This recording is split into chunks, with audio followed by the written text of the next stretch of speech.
Alrighty, and we are live here for AGLA's back-to-back doubleheader here with Passive Theory Revived.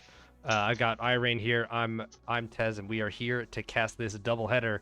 Rain, what do you got for us here tonight? Yeah, man. I'm pretty excited for these matchups that we got. Obviously, rolling double headers is always fun. Always a great way to kick off on a Monday night. Love being able to cast two games. But breaking down the first game that we have with Passive Theory and Junkyard Dogs, it looks like we got Junkyard Dogs is coming off of a fresh win. Some would say rather controversial, others would say dominant, but Yeah. definitely a win all the same against Deathcrawler's team. So they're feeling pretty good. Word on the street is they are going to use a sub tonight, however, using Shrek for Demon. So I guess we'll see how they play out. But we'll kind of lean into your insight. What do you got for us when you look at this Junkyard Dogs roster tonight? Well, all I can say is when I played against the Junkyard Dogs in their normal lineup with Demon, it was oppressive is the nice way of putting it. And knowing Shrek, I can only imagine that is either equal or an upgrade just because Shrek is so powerful. I mean, watching Shrek play in late league, watching Shrek play on Death's team during actual league games, he's an amazing tank, he's an amazing player, he's got the game sense, and he's going to be an asset to the Junkyard Dogs tonight. Absolutely.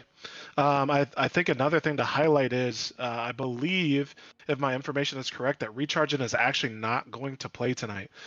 So they're going to be using their fifth Oh, and a sub wow. for Demon. So they will be Okay. rocking a roster of Encott, Gingy, Shrek, and Salty Peter Bread. So kind of deep dive in that a little bit more. I think Peter Bread doesn't get enough credit. I mean, obviously people know him around the league. He was a come up last season in AMI, but from playing scrims with him, if Pete's on, he's making plays. Absolutely. He's able to anchor, he's able to hold space, he's able to kind of hold his own on the court with some of the biggest dogs that we got in the lobby. And then you flip over to the reverse side. A lot of people gave Encott a lot of grief for drafting Gingy at 230 credits overall, but Gingy's been dominant this season so far. He's playing super well. He's definitely taking that co-captain role seriously, where he's calling shots, he's analyzing plays, he's calling out the pushes. He's able to flip between running and carrying the tanking line for this team. So I think we're going to see a pretty dynamic play style from this, even with the subs coming in. Absolutely. And I remember Salty Peter Bread and Encott were on the same lineup last winter. So last winter, summer as well, that they've been playing together a number of times. These guys have a level of synergy that even though he's a fifth, they know what they want each want to do, and they know how to play around each other. So even though they're digging deep and having an additional sub, I can't imagine it's that going to be that much of an effect in terms of their shot calling, in terms of their play calling, and in terms of their synergies. On For the sure. on the For flip side sure. here, we've got the resurrected passive theory team that has been quiet up to this point with the missing captain of Devio. A Uh, disappearance. yeah, disappearance of Devio, the disappearing Devio. It's some amazing act. We've yet to see him reappear. But in the shade of that, we've got Rebs from who captained Zero Logic, captaining up passive theory in his stead. To try and keep this team kind of on level. And as you were saying before we went live, this is only an upgrade. There's no negatives to this change when it comes to this lineup. But as you were saying, that Epic Beast is kind of going to be the make or break here in terms of is he on or is he off. I mean, absolutely. Deep dive in this roster a little bit more. I think DVO drafted really well, to be honest. Like, I think that this is a very solid team. I think everybody knows their roles and can play multiple roles. So, Hmm. shout out to DVO for that. But I think, like you kind of hit on earlier, getting that Rebs replacement for DVO is going to be a massive upgrade for this team. Just in Rebs' ability, obviously he's not, he's maybe not a better tank per se than DVO, but his awareness, the way he's able to stretch the court, the way he's able to decipher and get in and out of quick kill situations, and overall leadership on the court, I think that Rebs is a huge upgrade for this team. And then we look at the duo combination of BCN and Sab. Both play at an extremely high level. So, like you said, Epic Beast is going to be the question mark here. He's obviously going to play the runner role as we've seen him do so many times, but Hmm. we'll kind of see here firsthand as we get kicked off immediately right away into game one. Absolutely. We're gonna launch right in here, not gonna waste any more time, and we're gonna get into this game. It's gonna be a best of three. Whoever takes that best of three is gonna be taking that win. Will Passive Theory be getting their first win of the season, or will Junkyard Dogs continue to prove how down and dirty these dogs are and willing to get those wins no matter how they look? Let's find out as we get onto the field. Quick pregame predictions. Do you think we're going to see a best of three out of this game? I was scrimming against Passive Theory right before this just to give them warmed up, and I think we're going the full distance. I think that For sure. the change I with would agree. Rebs is going to make this lineup really good. Even if Beast is having some on and off early on, I think we are going to go the distance. And as we kick off here, it looks like it's going to be...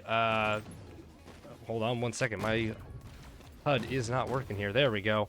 All right, so it looks like Encot's team is going to end up getting that takeaway at the start, and he's going to hand it right off to Gingy. As we remember, Gingy was their designated ball carrier, rather controversially, considering how good of a tank he is. I mean, absolutely. It's kind of interesting to see how that plays out, and Encott kind of laid that out at the beginning of the season when people asked him, what is the main strategy for this, and people kind of clowned it, but it works because Gingy's, again, like I said earlier, his ability to shot call, his ability to map out the field and kind of give his team the info needed in order to close out, and Encott's been stepping up in the tanking line as well too. So if they can keep that consistent, again, Pete kind of anchoring here, getting those solid kills, getting another double solid pickup as they push in and start to make their way in, but a quick wraparound, Pete's still holding space, but they will have to retreat to their side of the court. Rebs' sword is unmatched, almost getting that double kill there, taking away the tank in the mid, and then almost getting Gingy. But Gingy, sure-footed, sure-handed. He's not going to let that ball drop too easily, just as he takes BCN's sword as well. Absolutely. I mean, and again, nasty swords that you have on this team when it comes to BCN, Epic, Rebs, Sab, all of which play with the sword, all of which know how to get those in and out kills. I think it's going to be, we're going to see a lot of quick steals as they again send another sword the way of Gingy with a quick and easy punch as they reset, start to push into this territory. Pete anchoring right now on the left side of the court, but also playing space. Again, doing a really solid job of keeping himself alive against Sab and BCN. Absolutely. Shrek trying to play out the flank there, but Epic and Rebs were ready to play it. Ends up getting the punch here from Gingy. Rebs trying to support the teammate, not able to close that distance. Shrek, though, making some distance. Salty Peter Bread and Encott double teaming. That's going to be a 1-for-1 there in the mid and a 1-for-0 on the left side here as we go into a 3v3 scenario. Oh, a costly turnover there, potentially. And right there, Rebs will pick it right back up, and it is a turnover. First turnover of the game, only 2 minutes in. And as you said, Epic Beast is going to be the one carrying the ball. Yeah, I mean, it's kind of illogical to go with anybody else running the ball here, especially with Epic Beast's personality. But again, we go for kind of what you highlighted earlier, those risky punches that are going to end up costing them the ball back again. And that's the one thing that I think might cost this team a round or two, especially if we go for those kind of punches and double coverage. And this team is by no means shy when it comes to swords, hammers, trapping, and corners. They're going to get pinched, and if he goes for those easy punches that he think he can dodge out of and can't, it's going to end up costing his team like it did right there. Absolutely. He seems to have that kind of like I got this scenario where he thinks he's got the time to go 1-2, and when you're double sorted, you're in the corner and you got 5 feet, you got to toss that thing out. Otherwise, you're just going to be given a costly turnover and making it real hard for your team to wake up. As we see here, Encott is just holding the space here on the right side, making it stressful for BCN. There's an opening for a pass here. Encott at the plate. Long distance throw. No time to respawn. And the Junkyard Dogs will be the first to strike in this series. Absolutely. And again, you start to highlight that chemistry again that you kind of mentioned earlier between Salty Peter Bread and Encott.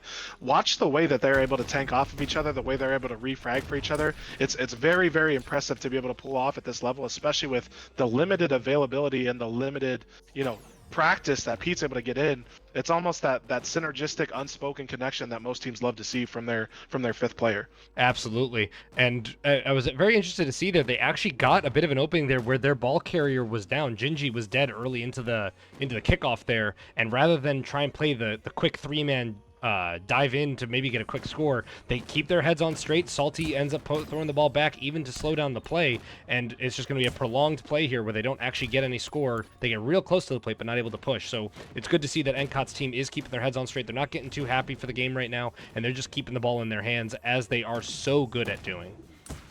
Absolutely. And I mean, you look at passive theory, and they're called that for a reason. I mean, they're a defensive-minded team. They definitely know how to play patient. They know how to play smart. They know what kills matter and what kills don't matter. This isn't a team that's going to be chasing kills on the court. This is the team that's going to get the kills that matter, and they're going to collapse when it's absolutely needed. BCN trapping the ball in the corner, Sab coming to support. A nasty betrayal, but they're able to still come away with it as BCN backs off. Kind of an almost costly thing for the Junkyard Dogs, turning it over right in front of plate, but they're able to hold on to it for a couple minutes longer here. Absolutely. I can only describe it as luck that they didn't turn that ball over in a very, very unfortunate tanking lineup there where they were not properly spaced, and you end up seeing that cost. But Salty Peter Bread going for a real deep play right now. He is alone. They're calling the bomb, and Salty will unfortunately die. That call came a little bit late for the team to be able to actually play off of that, because you could have seen that throw coming out a little bit sooner if there wasn't passive theory players in the ball's face. Absolutely, and I mean that's where that maturity starts to show with players too. Obviously, he's new. He's looking for the pass. He's not thinking about where they're spawning, how many are spawning, how can I close out the spawn and stay alive a little bit longer. He's just like, hey, hit me on the plate. I'm here. But that quick respawn and the quick hammer reflex from, again, a defensive-minded team is going to stop that every time. Absolutely. Sab getting an amazing double kill there. Unfortunately, doesn't manage to close the triple or keep the space. Oh, Reb's looking to pass it off to Epic. Try to turnover. Yeah, Epic. Yeah, Epic did not read that properly. Time. Yeah, Epic not reading that properly, that the new captain wanted to give that ball over. Epic now has the ball, but again, he has no tanking line. He's playing to this left side where there's no tanks, finally moving over to the right side where his team is spawning. It seems that those split seconds there, that can be the difference in a costly turnover. Luckily, it doesn't bite him there, but we've already seen it bite him earlier in the game. Absolutely, and I mean, we look at the stats for a quick breakdown. You got Shrek going positive 11 right now, and Gingy right behind at positive, now ahead at positive 12. So tanking wise, we see Junkyard Dogs just running this into the ground. Yellow really has to get a foothold here and understand. Obviously, with them being a newer team, fresh on the court, I think this is their first game played of the season. It's their first season games, yeah. Yeah, so we're starting to see those first week mistakes that now teams that are 3-4 weeks deep into their schedules are already well versed in. But this team's gonna have a learning curve, but they obviously have the skill and talent to keep that alive. So we'll see if they can kind of wrap around and figure it out. I'd be tossing this out. Oh my god. I can't believe I have to think that there was a missed sword there or something, because that should have looked like the ball at least going down and maybe making it a little bit more. And as I say that though, Gingy will capitalize on potentially some aggro, and it's an immediate score. Man, there was just no one left on the passive theory line there, as Gingy just gets to walk that one in after a simple punch.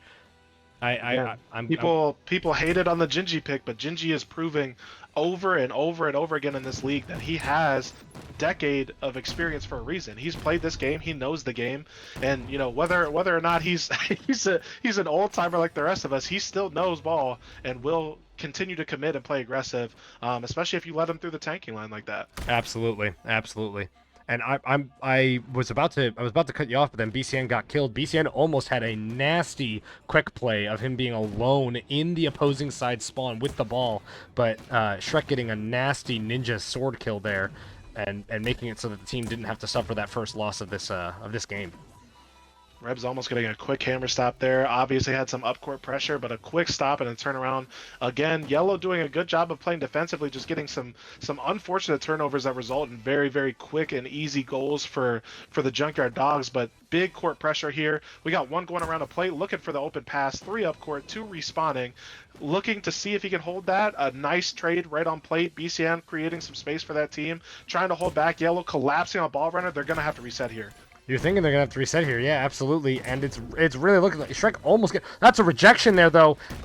Holy, Sab's got the ball, gets it tossed out to Beast real quick, but it's at the plate here. Encut is challenging the ball, still getting these kills. You cannot go for that punch, Epic Beast. You cannot go for that punch. He's got to get out of there to the left, and at least he will think of better judgment there and spin over to the left, because you could see the gears turning. He wanted to punch Encut there and then go for the boost.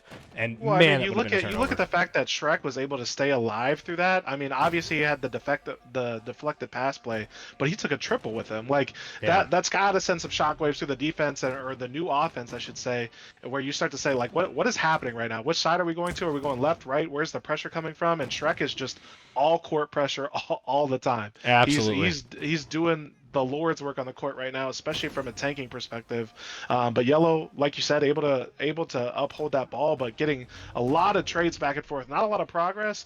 Beast trying to do his thing and play a little bit more aggressive to get him some space, some overlapping on the tanking line here. But Purple able to hold their own. Junkyard Dogs pushing back.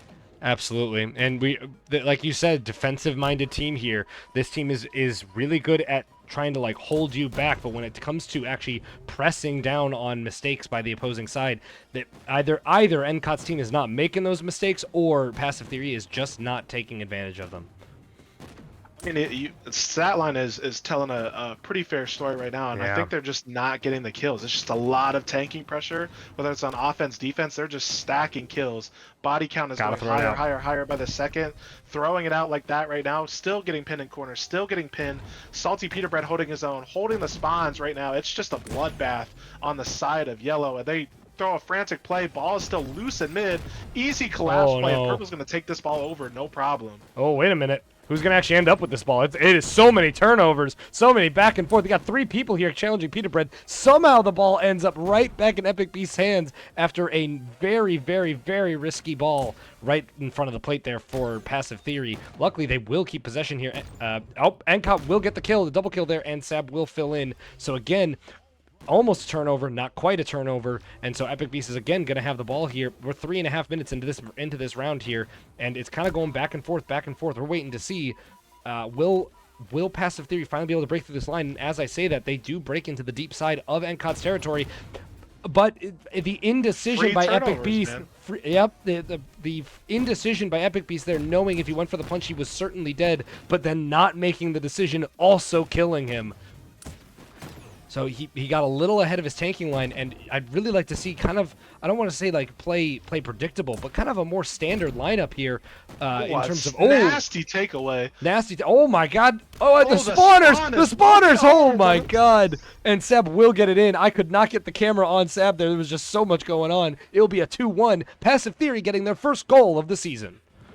And I think that's a huge key right there. We started to see Sab and BCN really start playing aggressive, and if those two can lock in the way they're able to flow right now, team tanking at a max. Oh my god! Might see a quick pass to plate there. Nope, they're not gonna go past plate.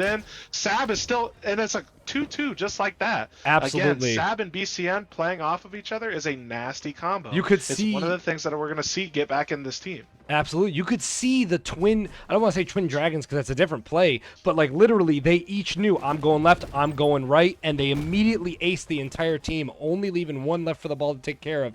And we know Epic Beast, he's going to go for that punch, and if it's only one person, he'll likely get it. Shit, we're going for 2, even if it's 2. That's playing a whole season with Epic Beast, and I know for a fact that he'll do it. But there's more times than not, to Epic Beast credit, he will get that punch. Absolutely, that's my point. So. Is if it no matter how many people are there, he'll get at least one of them. And if it's a 1v1, that's all you need. So we're here, like you said, we're at a 2-2 scoreline here as we're about probably 8 to 10 minutes into this first game of the match. Rebs' sword is unmatched for a reason. BCN with the quick lock-in. Oh, and another quick. Can we see a quick score? But the baited punch. Oh my god! And at the plate, easy double free, and just like that, we have a 3-2 reverse 3-0 scoreline on the side of. Yeah, we're seeing them work out those kings from the first season game of. Pretty quick here. Yeah, I mean that's one thing is we always say with momentum. Momentum is a hell of a drug in the AGLA, and if you've got that momentum at your back, if you've got the enemy on the back foot and they aren't getting the ball to carry, like it's going to be real straightforward. This is a really aggressive play. As I'm giving them their flowers, Epic Beast showing a hell of a blunder. I mean, we definitely like aggression, but maybe not aggression in a 1v4 setting. Maybe not that. Yeah, but, so when I said momentum, again, you start to... when I said momentum, I did mean that like momentum when you have the power, not meaning I'm just going to run at the enemy and they will fall before me. Right. Absolutely. My God. It's a lot, but again, I really, really enjoy seeing this more aggressive side of the Sab BCN combo. Maybe not so much on defense, but on offense, I think that's created this giant gap now We're starting to see a more fair tanking line, and we're starting to see more pressure come from the side of Passive Theory, which is becoming not so passive, but again, massive pressure from Junkyard Dogs here. We could see a nasty turnaround. Oh, yep, that's going to be... Oh, my God, he goes for it and does not get the plate there. It's going to be ball on BCN, and BCN will get that final kill to secure the ball, get it back to Epic Beast, and not have that... What would that be? 3-3 score line. And it's a very quick play coming right back down the field. BCN and Rebs are going balls to the wall. It is one to beat, and he will get that. Holy cow, can you talk about a mental cracker? Line we need. That was a mental cracker. That is the tanky line we need. Absolutely. Every single time, every time we've seen that push and they actually gain space, it's Sab and BCN lockstep and foot.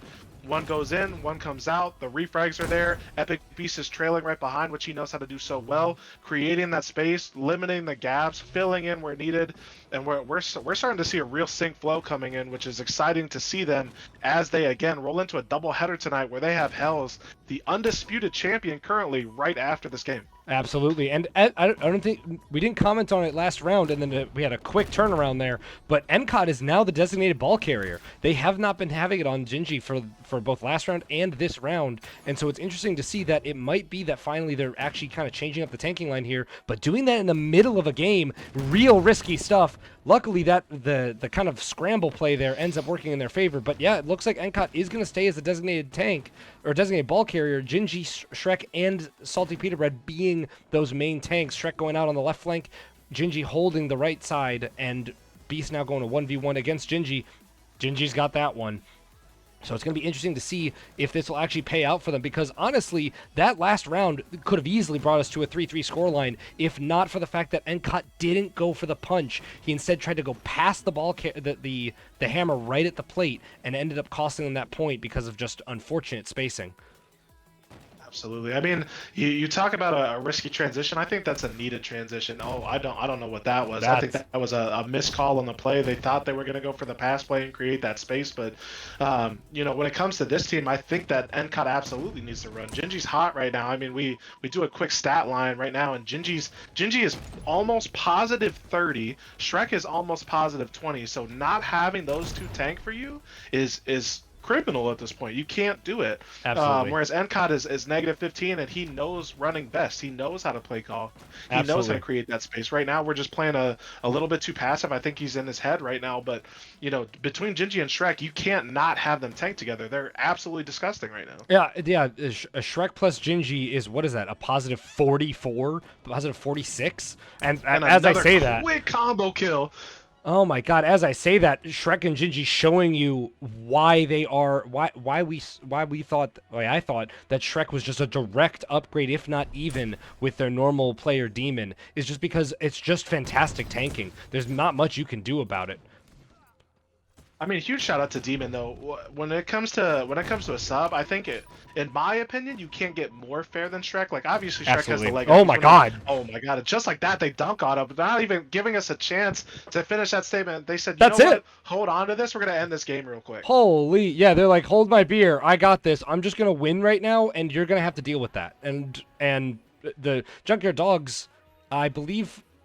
Hold on, did I have that backwards? That was a win for. Yeah, that was a win for Passive Theory, which is absolutely. I gotta say, as much as I was expecting this to go to a full 3 games, a best of 3, I did not think that Passive Theory was going to strike first. I thought that the first one was going to be a little bit quick and probably favor Junkyard Dogs, but no. Instead, Passive Theory, like you said, after 2 or 3 round losses, they just turned on and suddenly just swung the game the other way. For sure. I mean, like predicted at the beginning, obviously I still stand firm in believing that this is going to be a best of 3. I think that 100%. I think Junkyard Dogs never and will never go out with a fight, especially when you have Shrek and Gingy.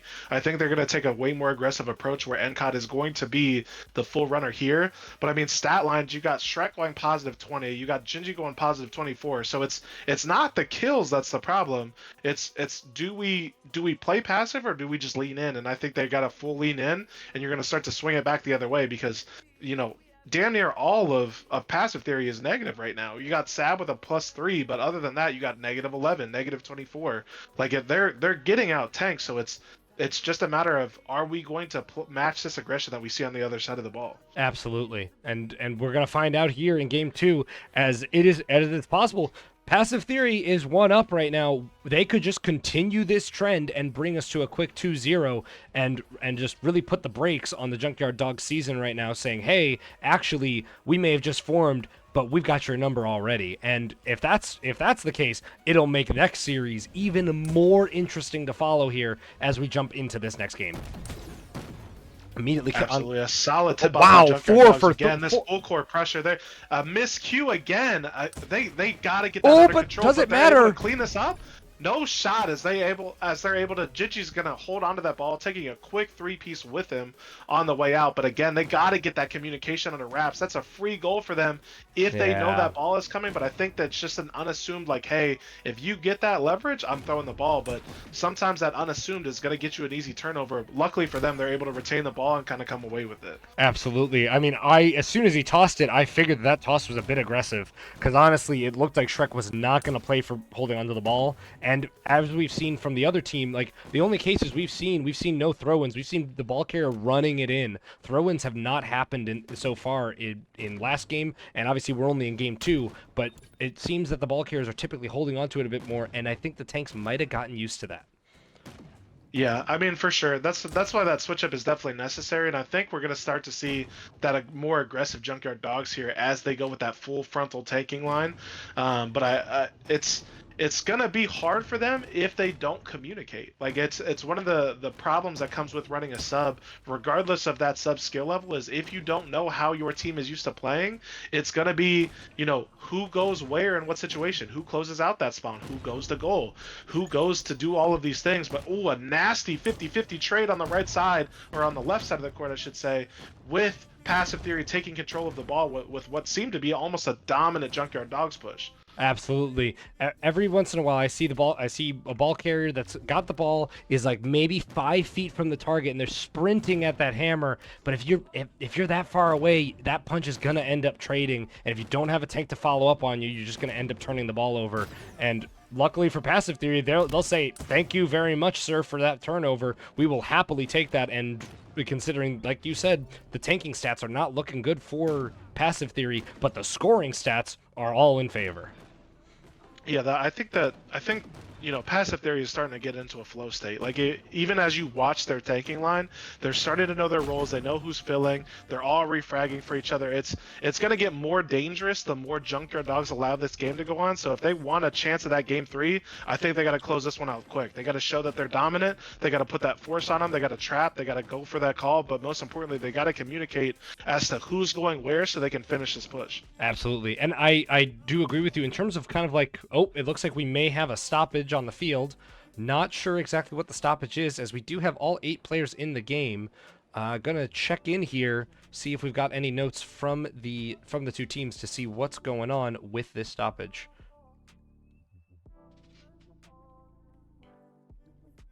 So it looks like BCN had to step away quick. So quick little intermission, break and pause in the action. Let's look at the stat line quick just to see where we're at so far in this game. I mean, we look at the set of the Junkyard Dogs, and NCOT's kind of stepping it up. Not only -2, Salty Peter Bread hanging in there at 6 and 11. Shrek being as dominant as he was last game with a 15 and 7, and Gingy right behind at a 9 and 4. So still a heavily positive tanking line from those two. Again, going to come down to if NCOT can step up and kind of make sure that he's getting the punches, and the smart punches at that he needs to kind of rock through that kill. But what are we looking at from the Cobra side of things? Yeah, from Cobra side, I like you were saying from last game, BCN and Sab are the crazy dynamic duo. Right now, BCN's the only one positive. We've got triple negatives across the board for the other 3, which is what we saw last game. I'm actually pulling up last match here, trying to get the stats from the last game so we can see exactly what was going on last game, because we started going into those stats before we launched right back into this one. So let me pull this up and see if we can go into some greater detail about how these teams are playing. Let's see here. For sure. Yeah, for sure. I mean, so I'm looking at it here, and yeah, like I was saying, Shrek and Gingy with Shrek +20, Gingy +24, NCOT negative, I think that's 16, Salty Peter Bread only a -3. So you've got those amazing stats from two members, one of which has been your ball carrier. And then you look on the other side, Sab is the only one that cracked 60, let alone cracked 50. Sab had 67 kills, 64 deaths, barely positive. Everyone else on the lineup was negative, all under 50 kills and all over 50 deaths. So we're basically seeing that even though they're dying more, getting less kills, they seem to be getting the kills that matter. I think the most impressive thing to highlight too is we have a lot of swordsmen coming from the side of passive theory, and last game we didn't see that. We saw a couple nasty turnovers, we saw a couple quick sword lunges, but they've had to pull out the hammer just because of Gingy and Shrek's dominance when it comes to hammer play and tanking lines. So the fact that they're all negative, that's nothing new for them. They don't care because they're still winning the pushes, they're still getting the overall play, and Junkyard Dogs has kind of handed it to them on a silver platter, which is one thing that not a lot of people expected, but can happen when you start running subs and using fifth players simultaneously. So while this is still a very dominant performance on the side of Junkyard Dogs, I don't see a lot of concern coming out of the side of of passive theory. Absolutely, yeah. I wouldn't be concerned at all. Considering if I were in passive theory's boat, I'd be sitting here being like, I don't care that we died more. We got the ones that counted. We took the turnovers that were given to us and we made the most of them. And so far, if you just keep doing that, the big thing that I've noticed is that it may sound obvious to say, ball possession is the way to win, and it looks like we might actually be picking back up here as BCN is back in and gets traded out. There's going to be a lot of dead here on the side of passive theory. Beast's going to toss it out to the left side as Rebs and Sab are going to take control of the ball. Yeah, I mean, for sure, you start to look at kind of the pivotal places here. Reb's kind of going freebird up court, but able to get a quick stop. What could have been a nasty sword from Shrek, which he does so well so often. But again, Junkyard Dog's really out-tanking. Salty Peter Bread holding his own, but Reb's starting to fly up court. We might to see, more flanking from the side of that, which, we all expected to see. We started to see those up-square plays, the up-court pressure, another risky punch by Mr. Epic Beast there with the looming Shrek sword lurking, but they're able to pull it off, able to stay alive, getting a free kill on Pete as they push up court for pressure. Absolutely, yeah. It's looking like passive theory is definitely settled in, and NCOT's team, the Junkyard Dogs here, they got to change some strategy here at some point, because eventually they are going to get worn down, as we are seeing right now as the pressure is coming to the plate. Sab on the far flank just trying to pull some pressure here away from the plate. Rebs is trying to hold their own. Sab trades out with Gingy, and it's going to be a 3v3 now as BCN fills in. Go for the very greedy punch there by Beast. Just a bit late on that. Every time. As you said, every time. I've seen the exact punch 5-6 times in just this game, where I know, as being a ball carrier, you got to recognize, I'm not going to close that distance. I can't close that distance. I'm just going to take the hammer swing. It's going to bring me down to low health, and I'm going to run away and get my tanks in front of me. B seems to really want to play right at or above his tanking line rather than behind them. And doing that is making it very risky. It's definitely good to secure that up-court pressure, but like you try to pull that against a Gingy or a Shrek, they're eating you alive every time. Oh, Sab. It's tough, but you have to get those kills. BCN locking in right now. Oh, interception! Turnover. BCN still able to close out a 3-piece, a 4-piece, picking up bomb. Epic Beast able to get a quick kill. We might see a first score here. Absolutely, but as you say that, looks like BCN is going to get pressured out of here, going to make the smarter move, take the ball back to where it's safe. Sab's got an open line to the plate right now. That's a pass to Shrek, but Shrek, like you said, you can't get these easy plays past Shrek. Shrek has been playing this game for too damn long for him to be beaten that simply. You got to actually beat them out on the court, and as I say that, that is exactly what's happening. Oh my God, the ball down on the plate! Stop, but they're able to pick it up. Oh my God, that's insane.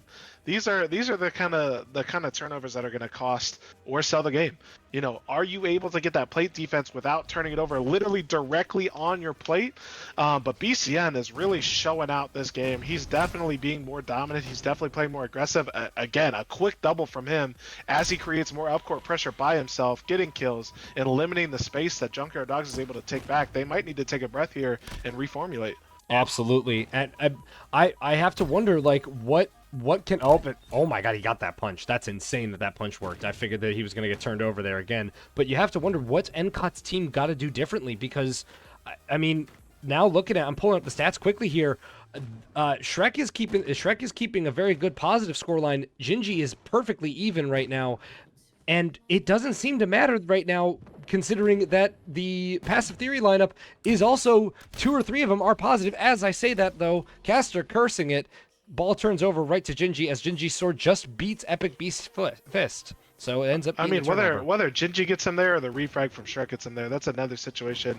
And again, Beast is one of the best runners, in my opinion, in the league. He knows what he's doing. It's just that level of aggression that comes with, being that ball runner and wanting to make space for your team. But there's times where you just have to throw it back. It's not worth not getting the reset out of it, and that's one of them.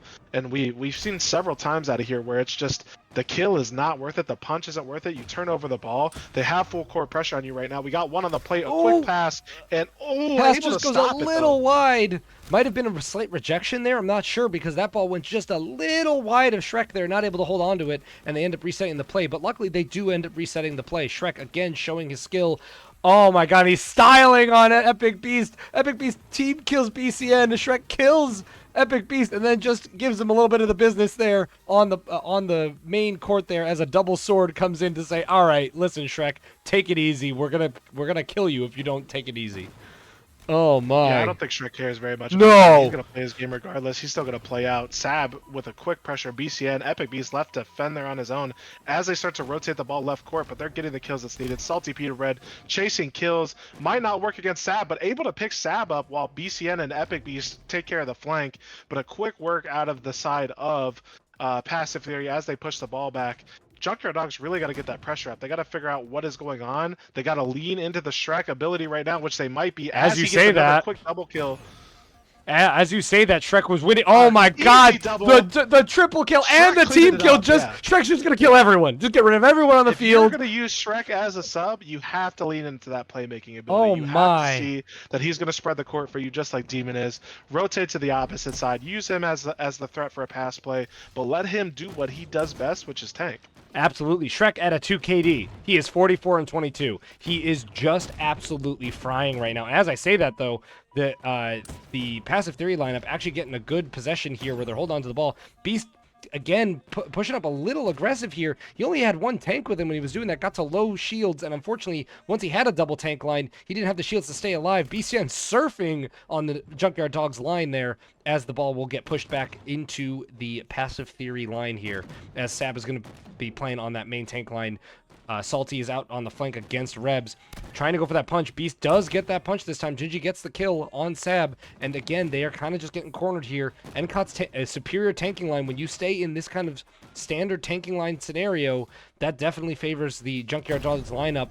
Unfortunately, oh my God, Epic Beast playing super aggro with 2 swords right at his back, trusting in Rebs. Unfortunately, Encot will get the kill. BCM will get the ball, pick up right back, and throw it right back to the designated ball carrier of Epic Beast. Such a crazy rotation where he gets the nastiest punch and then whiffs the easiest one. Absolutely. That's like the typical curse. Absolutely. He is Mr. Epic Beast. He's a beast sometimes, and he epic fails other times. It's a 50-50. You got to watch that coin because you don't know which one you're getting.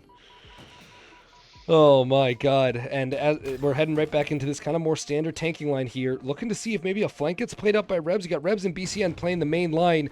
Sab playing on the wall here, just getting win after win. Epic Beast just sailing past them. That's just a dominant play on the side of Passive Theory. Just an absolute clinic when it comes to the work of the tanking line and the way they were able to flow in. Nobody overlapped. Everybody's getting their kills. BCN's picking it up. The ball running is excellent from the side of Epic Beast, just staying in line and stepping slightly ahead to make those, to force those. Oh, as he gets picked off. Yeah. Let me quiet down for a minute. Yeah, I was gonna say that caster curse is a potent one. You got to be careful how you use it. And it looks like that Epic Beast will fall for one of the classic blunders, which is that you follow up with the sword on your main tanks on that kickoff. You go for the ball, you're like, oh, I got the ball, and then Shrek comes out of the weeds and is like, oh, did you forget that I'm here? and And just to be honest, absolutely like with lays it out. Shrek's sword, it doesn't matter where he's on the court. He'll lunge you True. from 30 feet and still hit that. So, it's to more so to Epic Beast's awareness that he was even able to attempt Opening. that punch, but unfortunately not able to get it. Double sword, triple sword Oh my secured. God. Able to clean that up on the plate. Risky move, but again, that awareness of the defense of a defensive-minded team from BCN Rebs and the Sab combo on the sword there. Absolutely. Beast playing some pretty good spacing there with Rebs. If we see more of that, we should see them getting another quick score here. Gets the punch out on Shrek. BCN playing out on the flank. 1 to beat there. Maybe, now it's 2, maybe. Now 3 to beat. BCN's going to get outdone there on the respawners. Unfortunately, you cannot force the spawns to one side anymore in this season, so it's going to end up being a pushed back push here as Shrek goes for the sword. Gingy gets beaten by Rebs. Rebs being a classic sword user, not going to be outdone by their own tools. And is just constant trading here. The superior tanking line is playing to him, though. Luckily, Reb's right there to collect the ball as Gingy does get the better of Epic Beast. And again, Epic Beast here, I'm noticing, though, that Gingy is playing better when he doesn't have the ball. When Gingy is on defense, Gingy is playing a better brand of Grifball than Epic Beast, where somehow Beast gets that second punch there. But we are seeing this very hard Spooky line. territory on that one. Definitely spooky territory on Yeah. that one. The one thing that I also want to highlight for this game, I don't think anybody's really noticed it lately, but Rebs is playing a way more aggressive game. Usually Rebs is the backsteppy, I'm gonna play space, I'm gonna try to lunge over you, I'm gonna try to do this. Rebs is playing very much in your face, active attacking right now. I've never seen him thrust into people this much. I've never seen him go for a hammer stop this much. So I think we're going to start to see that. But big pressure coming out of Junkyard Dogs right now. BCN with a quick double sword, and just like that, the push is over. Time to reset. Absolutely. And we saw the glimpse there. It's been a couple runs since we saw it. And a costly turnover right at the plate here. And it does not matter, though, because you have Shrek on your team. So He the tried ball to punch 3 people. that he did. He did try to punch 3 people. And somehow, though, the ball ends back up in Epic Beast's hands. That is a I don't even know wild how they play. got that. I'm not gonna lie. I have no idea how they managed to retain that with triple coverage on the play. But hey, good for them. Absolutely. My God, it is chaos here on the court right now. As again, he's just walking through the carnage of dead bodies here. BCN trying to style on Shrek. Shrek almost styling on Epic Beast. Again, it's almost to me like Epic Beast is the ball carrier, but he plays like a tank. He plays in front of his tanks. He plays into 2 people holding space, not realizing he's the ball carrier. He does not have a big hammer with which to kill people. As I said, he gets Gingy, though. Going to be a couple kills here by Rebs. Rebs trying to fill in space, but Gingy ends up getting the kill there. Ball in BCN's hands, gets it right back to Epic Beast, and somehow these mistakes and these plays by NCOT's team are not bearing any fruit. Yeah, I mean it's one of those things where is it a kill or is it the smart kill? And I think right now, on the side of Junkyard Dogs, they're playing really aggressive. They're obviously getting kills, but is it the smartest kill? Probably not. As I say that, Gingy with a nasty one-stop hammer kill, free court, but 4 on the respawn right now, able to push back on that and stop what could be an easy walk-in. NCOT playing aggressive, Shrek coming to fill in, Salty Peter Bread going down on the right side of the court, Gingy playing passive but holding onto the ball. Definitely not a swap over to NCOT. It'll be interesting to see what they can work on this push. I think we'll see a transition if they clear up this backfield and swap it back over to NCOT. Absolutely. And I have to think, though, I think in Junkyard Dogs' heads, they got to be thinking, you know what? Let's slow down the game. Let's take our time. Let's kind of attrition this game out. Because in a game of attrition, NCOT's team does come out ahead. And you really don't want to see them like pushing them. Oh, very close there by Gingy. Gingy missing the initial punch. Does turn the ball off onto the ground at Sab's effect there. But the ball ends up back in NCOT's hands. And it's a little bit of a scuff turnover there to give it back to Gingy. Yeah, and I mean, you see Gingy playing hyper aggressive as a carrier right now. Like he's not shying away from punches. He's taking any and all that come his way. And caught with a cleanup right there, which could have been detrimental. But Gingy is definitely double kill, up. A nasty kill tack, double play by Shrek, kill truck, and that's gonna be a score. That's the good old Shrek combo.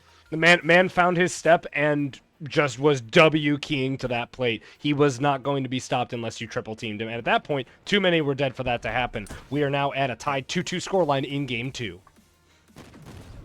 Yeah, I genuinely start to think I think we see a best of 3 here. I think there's no way we get out of this without.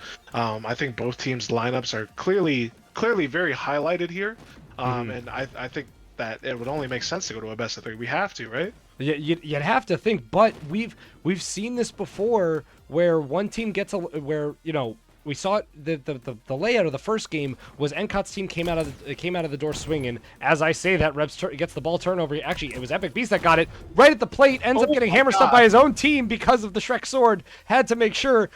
Luckily, it does end up in Sab's hands there, but there we see a little bit of the lack of trust in your ball carrier that Sab didn't let the ball carrier get that kill and go in for the plate.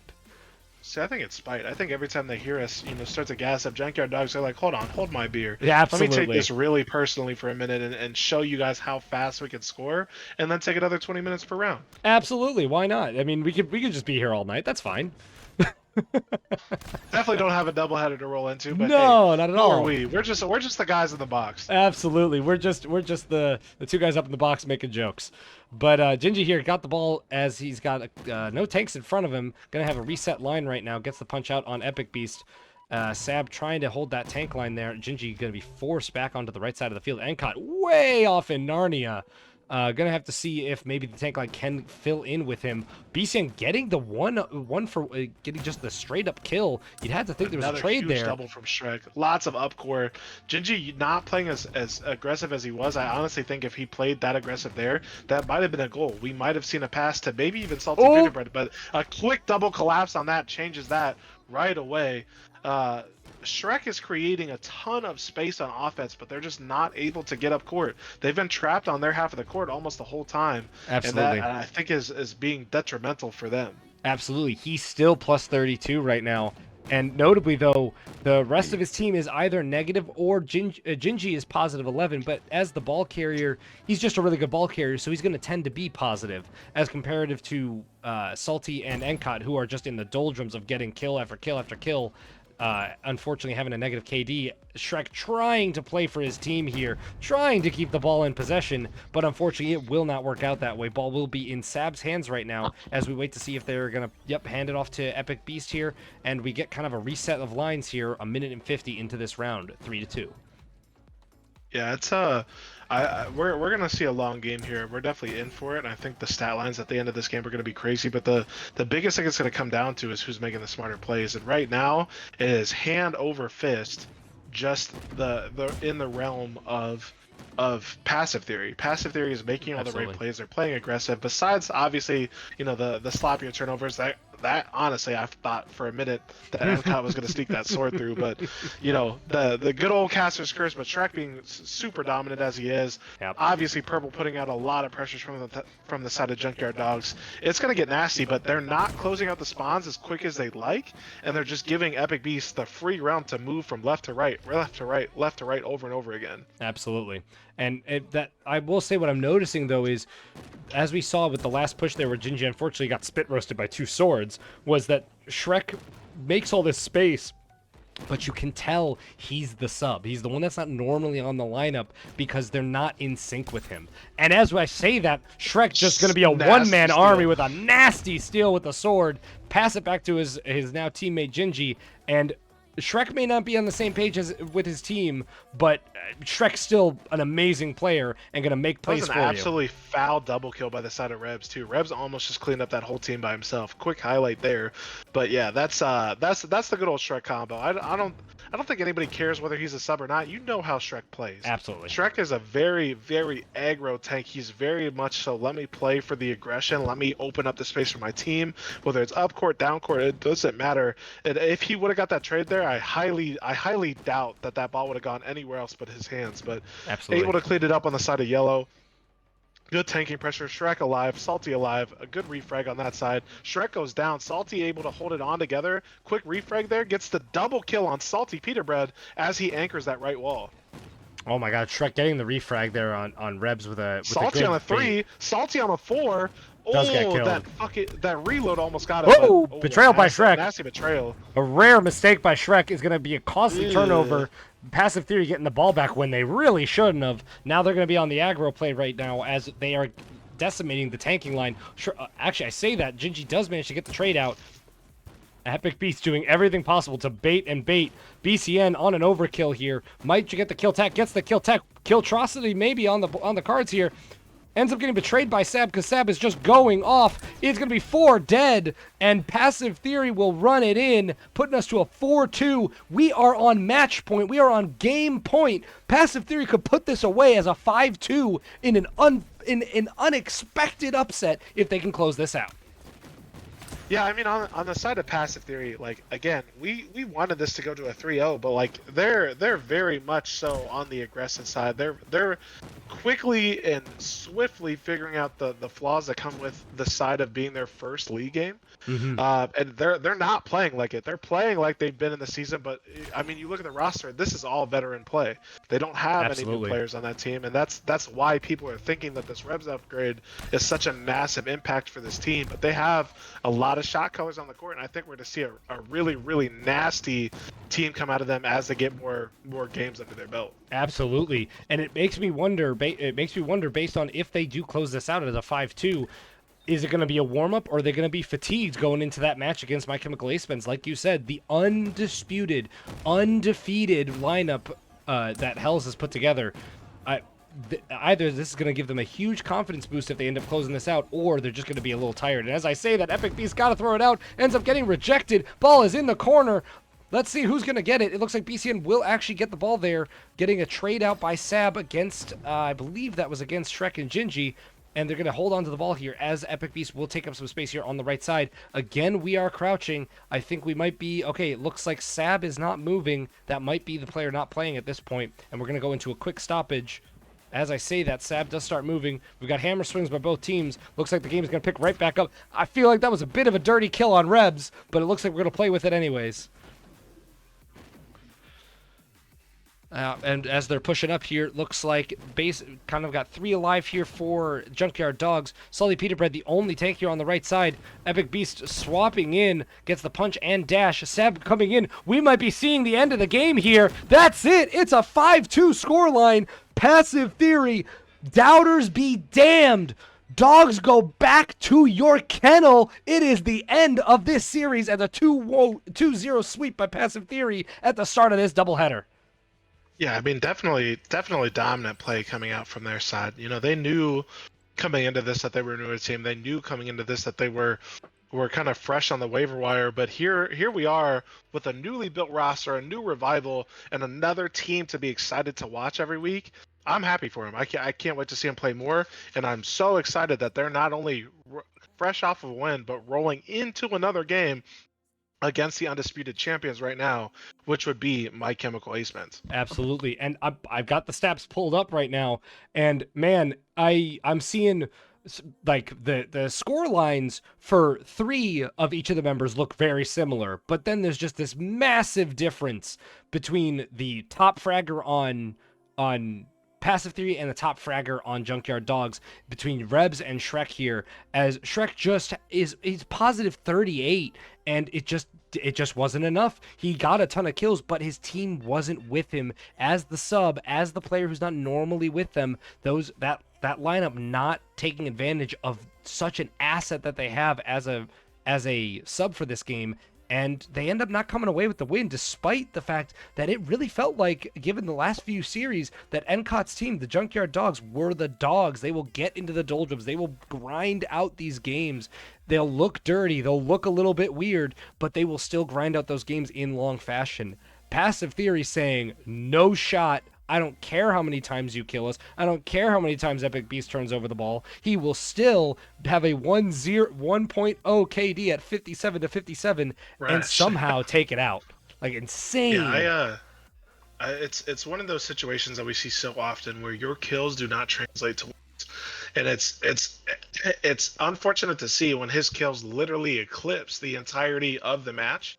But it's just, you know, those kills aren't the right kills. They're not the ones that are capitalized. They're not the ones that are pushed on. They're not the ones that are upscaled on. And that's kind of the risk that you run when you run with that 5th player. So while they were still dominant, they're not playing with their main lineup. They're not playing in their comfortability zone.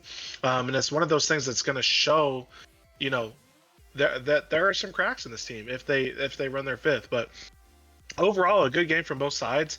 definitely a more dominant side or a more dominant performance, I should say, from the side of Passive Theory. But we'll see how that rolls into their game against My Chemical ASpence, because that's a team that could go in ice cold and still absolutely slam with that roster. It's going to be a completely different look for them.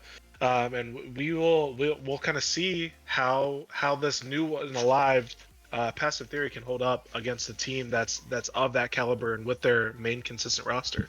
Absolutely. And it looks like we're going to take a little bit of a break here, as we are a little bit early for that next match. So we're going to take a short break here as we'll get in towards this next series. Like you said, it's a tee up here of, okay, you took care of the Junkyard Dogs. Time to go against God himself now, as you're going against the My Chemical ASpence lineup, which is just an unparalleled squad right now, unless you can change that story. You got Hells, ASpence, Chemical, and Jolly coming in for this next series. What do you think is the conversations happening on Passive Theory right now, getting ready for that next series? I think it's good. I think that they're hype off of their first win. Knowing this team, they're definitely very calm. BCN and Sab are obviously, very chill players. I think they're having the conversation of, what can we do better, and how to clean up those sloppy turnovers, which is going to be crucial against a team like My Chemical ASpence. You're not going to be able to get away with that. You're not going to be able to get away with the 1v3 punches. You're not going to be able to get away with the free up court pushes. So how do you kind of adapt and play in that new era? But we'll kind of see the real pressure test coming through from this team. Yeah, my prediction is if Epic Beast doesn't lock it down and not go for those really risky punches, I think we're seeing a quick 2-0 from My Chemical ASpence, because MCOT's team had Shrek. My Chemical ASpence has 4 of them. So it's a little bit more complicated that that this team actually is the main lineup. This team is well gelled together, and when one makes space, the others will follow.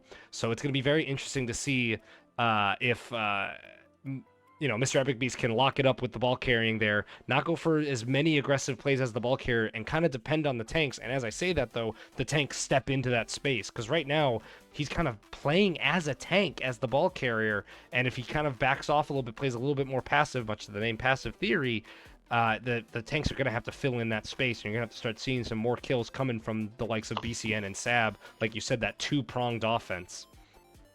For sure. Obviously we have a lot of players coming off of this newly renovated, obviously shout out to the Chirac gathering that just happened, where a lot of our players actually got to go out, play on the LAN tournament, and right, get that usual 0 ping that ASpence is relatively known for. Mm-hmm. But the biggest thing here is, who is going to be the key performers here in this offense on both sides of the ball? Obviously, when you look at the side of My Chemical ASpence, Chemical is going to show out. That Hells is going to get the cheeky thrust and is the most dominant runner that we've seen on the court, and I don't even know how long. But I genuinely think the highlight performance from this game will come from ASpence tonight. I think that playing in the LAN tournament, I know a quick little one-off interview from him. Came off kind of shaky. Obviously, with everybody on 0 ping, it changes a little bit of things. But I think that this is his comeback game. This is the game that he's going to show just how dominant his play style is. And I think that we're going to see an overwhelming 2-0, unfortunately, on the side of My Chemical ASpence. But we could be wrong. Who knows? Yeah, no, I wouldn't be surprised. The boys might continue to impress us. Yeah, I wouldn't be surprised to see the 2-0. Obviously, I don't think anyone would be, super surprised by it. But I do think that there is now something in my head that was not there at the start of the night, which is, okay, Passive Theory, Junkyard Dogs didn't make a lot of mistakes, but when they made mistakes, it was a fast strike. I go back to that first game where NCOT goes for that aggressive jump in. Shrek gets, or not Shrek, what was it? I think it was Sab gets the kill on him right at the plate, and the ball turns around, and Epic Beast, I don't think stopped pressing W, just beelined into the plate, from plate to plate, and you had an immediate turnaround, which was the start of that 3-0 or 3 in a row rounds. One came back to NCOT's team, but it was just at that point the momentum had completely shifted, and it just never shifted back from there. Oh, for sure. I mean, I would 100% agree with you. I think that, it started to be, kind of a railroadish situation. Mm-hmm. But I think that we're going to start to see, obviously, this is a very well adapted team. You have nothing but veterans on the side of passive theory, but you're not going to get those same openings. And I think, unfortunately, with the tanking separation, obviously BCN and Saber are heating up, but I don't think that you're going to still create that same tanking separation that you were able to against the Junkyard Dogs, who are playing with not one but two subs. Unfortunately for that team, so I think it's going to be really, really, really interesting to see if we see a change of play style from them. And I think we very well could. Absolutely. All right. Well, for the moment, we're gonna actually drop to a break here. I'm just gonna put us onto the break for the round, and we will be back in just a couple minutes as soon as we get My Chemical ASpence into the lobby. And don't go anywhere. We'll be right back after this break. Right.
there.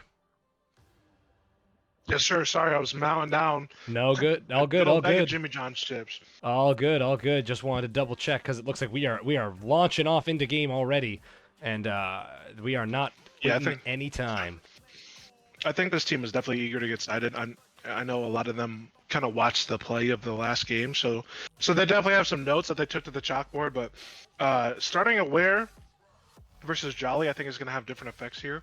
Absolutely. Aware, aka Mr. Worldwide, Mr. International Ping, I think is going to still show up, and I think this team is still going to have a really, really hard time against the starting lineup of My Chemical ASpence, just as every team does. So we will kind of see from a first-hand perspective if this team is worth their salts after just one game of play. But off the rip, getting kind of good kills, trading out. Epic Beast able to get a quick sword, BCN cleaning it up, and Yellow putting out a ton of pressure here to open this tip-up off.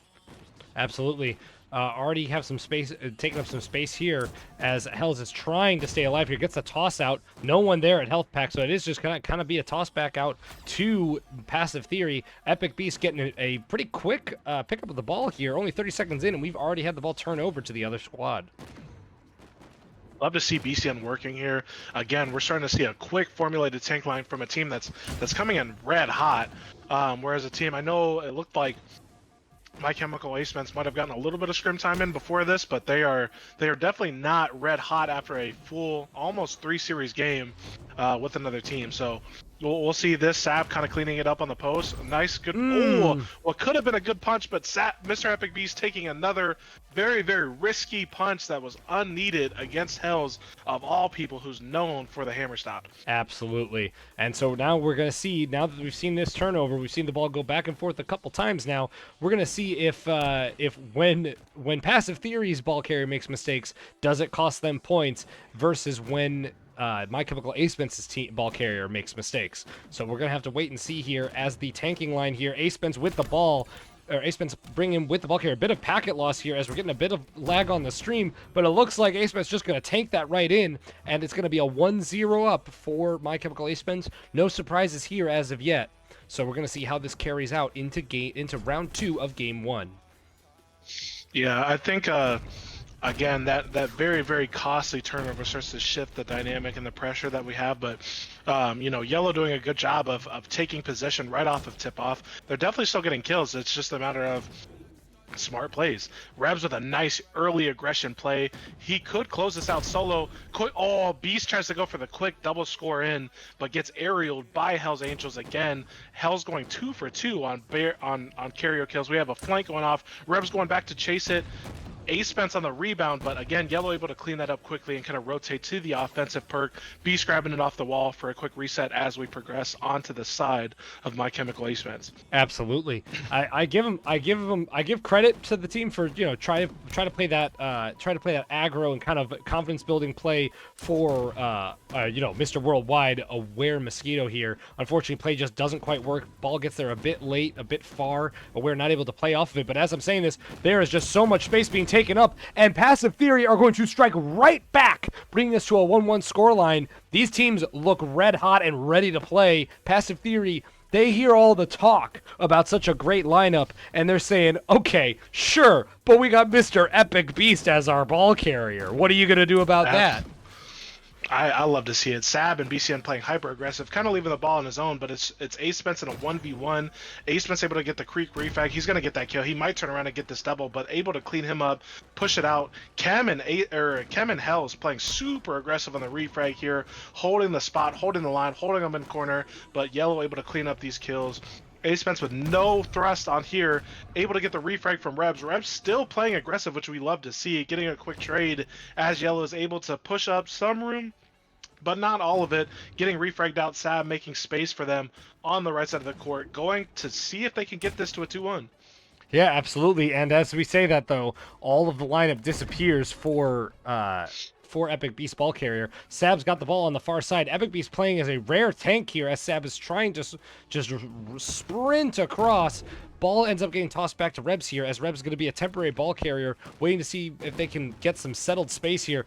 A Beast looking to maybe get the ball back for a second there, but instead goes in, gets the trade against against Hells. BCN gets the kill on ASpence. You end up getting some space here as the ball goes right back into Mr. Epic Beast's hands here, as Sab takes space on the right side. BCN filling in the middle. Again, we've got this... Oh, but a nasty double kill on the side of... Amazing double kill. Will it matter? It doesn't matter. He got Chem to jump. He got Chem to jump. Boosts under him. It goes right into the plate. Epic Beast and Rebs making a play out of nothing there, taking the lead. An absolutely outlandish double kill on the side of ASpence, and you hate to see that the team just kind of folded after that. I think they were so confident after they got that double that it was like, hey, it's an easy, they're going to push back, and Epic Beast just said, absolutely not. I'm dunking this straight onto your forehead, and there's nothing that you can do about it. Absolutely. So we're going to see what they can do here now that they got the ball back in their hands, finally. ASpence is just styling around. Epic Beast just not paying attention, almost costing the score there. Will it end up mattering? Chem is going for all the kills on the plate, and he backsteps it, moonwalks it in, call him Michael Jackson. The fact that he got that is actually insane, because you look at the quick cleanup, they get the kills, but instead of pushing ball, everybody's like, sure, we'll leave Chem on the plate. That's free. Absolutely. In what round do we leave Chem on the plate for free? He's going to clean that up. He's going to finish his kills, and he's going to finish the plate. Absolutely. And looks like Aware is kind of a temporary ball carrier here, drops it off to his captain, Hell's Angel here, as ASpence taking space on the plate. Doesn't quite get the kill, but it doesn't matter. Makes Rebs jump, and that's going to be a very quick now 3-2, as we're starting to get some fire here between both teams. At some point the game's got to slow down, or maybe we're just going to be all gas, no brakes, and we're going to be into a quick first match over. Double kill here from Hells. Hells getting a ton of space, super confident. Chem trying to fill in that space. Sab getting killed by the ball carrier. ASpence getting killed by the ball carrier. Ball gets thrown in. Aware not ready for the throw, but it doesn't matter. Hell's Angels trying to hold the space. Doesn't quite work. Such an amazing stop by the passive theory as Sab holds onto the ball. Aware not ready for that ball, and unfortunately, I don't mean it as shade, but it is the weakest link on the team. Unfortunately, maybe that's ping, maybe that's just not being ready for that kind of play, and immediate passive theory are striking back with BCN on a crisp double kill, gets past Aware at the plate, gets killed by Chem. Good toss out by Epic Beast, this time not going against a 1v4, and instead opting to drop the ball back to his team. I mean, I think while we are going to start to see more smart plays, I think that it is definitely going to be an all gas, no brakes kind of play. BCN able to clean that up, but a huge pressure on the side of purple. Rebs, the lone soldier, kind of taking it in, able to get the trade push off. Sab getting a cleanup kill, and just like that, it's a reset, which could have been an almost disgusting 4-2 scenario. We're glad to see that it was not on the side of yellow, but hey, purple still got plenty of time. They're showing that besides that quick betrayal, they're still making quick work. Hell's going to hold on to this as long as possible, able to get a punch, dive in and out, somehow still get that ball off with the help of a deflection at that point. He barely got that out. That ball. Oh, yeah. He barely... The only reason he got that out is because actually assisted. Yeah, I was going to say, the only reason he got that out is the deflection through, yeeted the ball at Mach 3 all the way into the far corner. ASpence is just going to 1v9 at the plate right now. Still 1v9 at the plate. We have the ASpence classic. It is a scramble on the plate, and ASpence will just tiptoe that into a 4-2 scoreline. Hell's team here, My Chemical ASpence, has settled into the high octane play that's going on right now, and Passive Theory is just left reeling, trying to get their footing here as a double kill on the kickoff here again, as Hells again is going to take the ball here to the left side. ASpence is at the plate. We might just be seeing a 5-2 scoreline here super quickly. ASpence spins not when Hells is ready for it. Chem gets the ball back, is going to end up pitching it all the way back to the ball carrier of Hell's Angel, and instead we're going to get a reset here. We almost saw a 20-second round here into that as that fifth score. But instead, Hell's Angels team is going to opt to back up and then immediately go right back on offense. That is all gas, no brakes, despite the fact that they had to completely reset. It is a coast into the plate. It is a 5-2 scoreline. That is the first game in the books. I don't even think it was 5 minutes. No, I mean we're definitely, like I said at the beginning of this match, we're seeing a lot of people coming off the LAN tournament, a lot of people coming off the Chicago trip, feeling good, feeling refreshed, seeing their fellow Grifballers and saying, you know 9 what, I'll see minutes. you on the court this week, and just absolutely slamming. Again, a dominant, as called, a dominant performance from ASpence, going positive 20, absolutely showcasing that he is one of the best in this league. His aerial play, Jesus. his hammer play, the way he's able to weave in and out of plays, create that space for his team. They're gunning on all cylinders, and it's just so hard to stop this team when it gets rolling. So shout out to that team for at one point having a 2-2 season or 2-2 series, but after that, just a straight up runaway train. As Chemical, as ASpence, as Hells gets hot. Hells dropping a positive 15. It looks like. Let me double check that real quick, but or positive 12, I should Positive say. 12, yep. And Jolly's joining back into the lobby. I don't know if he's going to be a spectator, or if we're going to start to see. He's coming in we for are a going to see a wear. rotation play. Yep. Yeah, we're gonna see some. They were saying some at the start of the rotation for game this. here. They were saying at the start of the game here that they were going to be playing one game without Jolly. Guess he was just not quite available yet for that first game. And I'll be honest, if that's the lineup without Jolly, man, what are we in for? Because I'm getting concerned for the health and well-being of Passive Theory, because I think we might be seeing an even faster game here. Just barely over 9 minutes at a 5-2 scoreline. If it stays at that heavy tilt, I can't imagine us going any longer than that, and I can't imagine us having a bigger score than 5-2. We might be in for a 5-0. Yeah, I mean it's we've all known. We've talked about this team over and over again. We've kind of recapped it to the world's end. But when you look at the roster of this team, it is so hard, regardless of what sub they use, what fifth they use, what players they use, to stop this team when they get that downhill trajectory. And we start to see what starts off as slow games, the 1-1, the 2-2, the whatever, end up almost always in a complete deficit, with it being 5-2, 5-3, just because this team gets red hot and just starts rolling.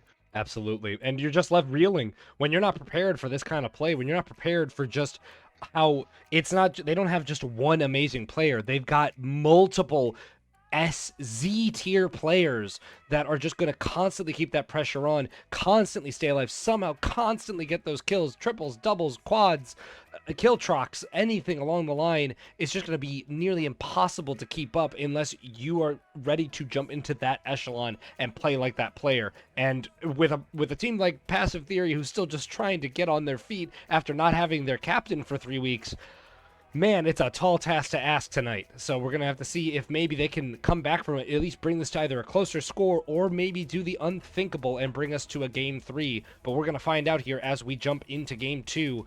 Again, 5-2 on that first one. Let's see if they can make it a longer game than that 5-2 scoreline in game 1.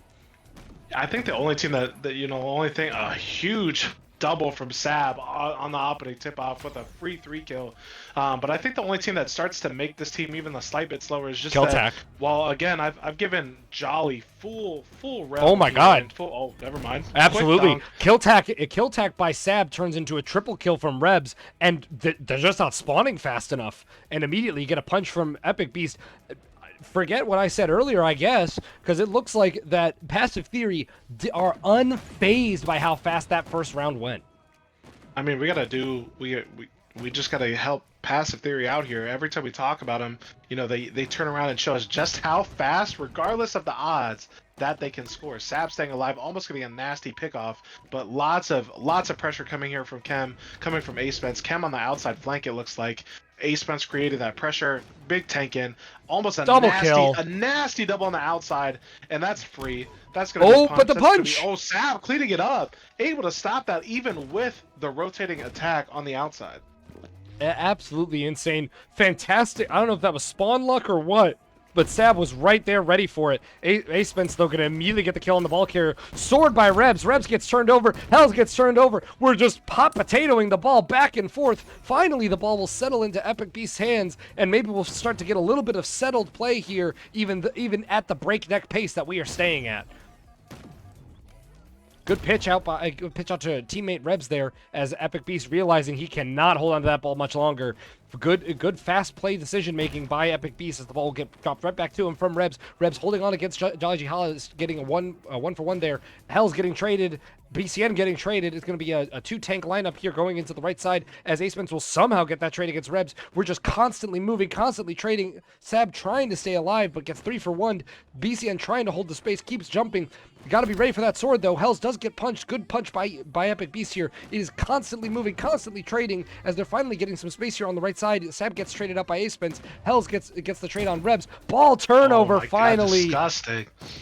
Hells is now 4 for 4 with Immediate turnover pushed by Rebs. Immediate turnover by Chemical. Immediate turnover by Sab. I cannot keep up with these plays as again the ball somehow again ends right back in Epic Beast's hands. How does this guy keep getting the ball? I have no idea, especially after, you know, you try and you try and you try your hand against Hells, and Hells repeatedly shows you, look, I'm here all day 24/7. There's no way you're going to take that quick punch on me. I know this better than anybody else. Getting consistent hammer stops and turning the ball over, but just Sab as getting fast, space. BCN and Sab able to get that.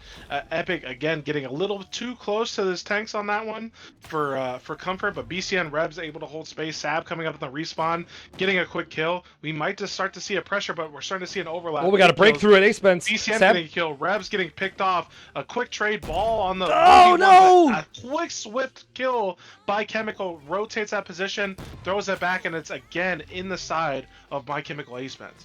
Oh my God.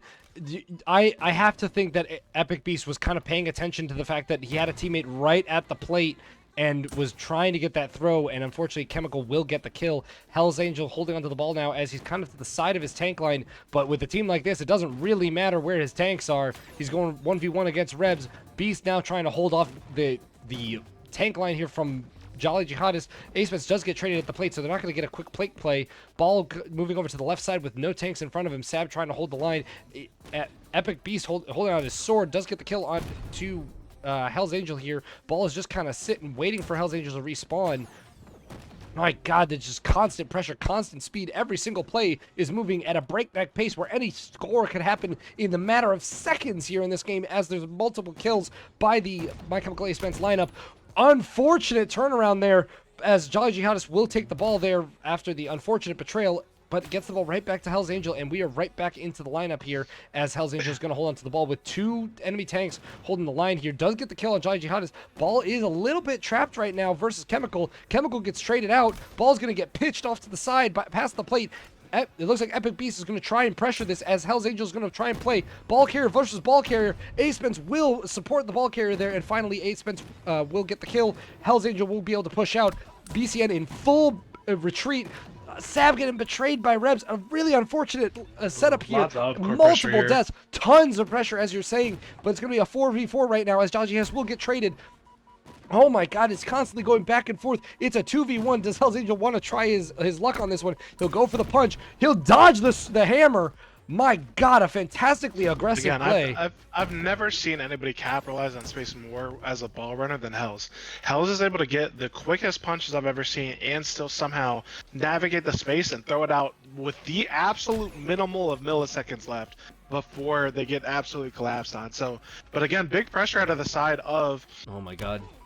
Passive Theory. Passive Theory not playing as passive as their name would kind of conclude for you, but a big pressure here, cleaning up kills. Oh, Jolly God. and ASpence Chem rotating in and out. A huge plate stop. BCN able to clean that up somehow and prevent that. That is disgusting work on the side of Passive Theory. How many players can say that they stopped not ASpence, but also Hell's Angel at the plate? One back and one after the other. Fantastic play by BCN is going to recover the ball here. Epic Beast has the ball. We are still at a 1-0 scoreline, but every single second has felt like there's going to be a score in 10 seconds. This is the most chaotic 5.5-minute round I've ever seen. Oh my God. Yeah, it makes you start to wonder, like, is this really as difficult as it seems, which I believe it to be, or is ball turnover. My Chemical ASpence kind of playing with their food right now. Quick punch, and just like that, we see a quick score. And it makes you wonder, like, again, what is it that we're missing on the side of Passive Theory? because they're getting the kills, they're playing defense, they're trying their best, but it's just that those quick one-off changes that change everything, lead to quick scores, and in and out just like that, we're at a 1-1 scoreline. Absolutely. And we're at a 1-1 after a very, very long second round there. Ball will get pitched over to Rebs. Rebs going to be holding on to the ball now as Sab trying to hold up some space here for the ball carrier.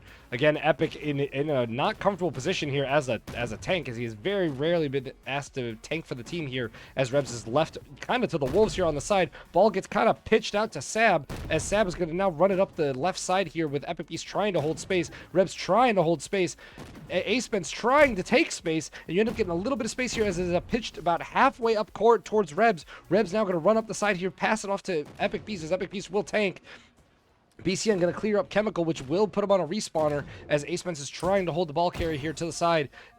Epic Beast will be forced back, and we're kind of back into this stalled midfield state, but I'm afraid to stop casting because at any point we might just get a breakthrough. Right now, I think you're about to see it right now. We got Yep. Rebs on the flank, clearing up space. BCN, if he would have gotten that kill. Oh my god, an would've aggressive opened the door play for by a Epic massive Beast. play. Beast throwing it out to Rebs. Rebs going for a quick dunk, maybe? Oh, gets smashed immediately, but able to hand it out.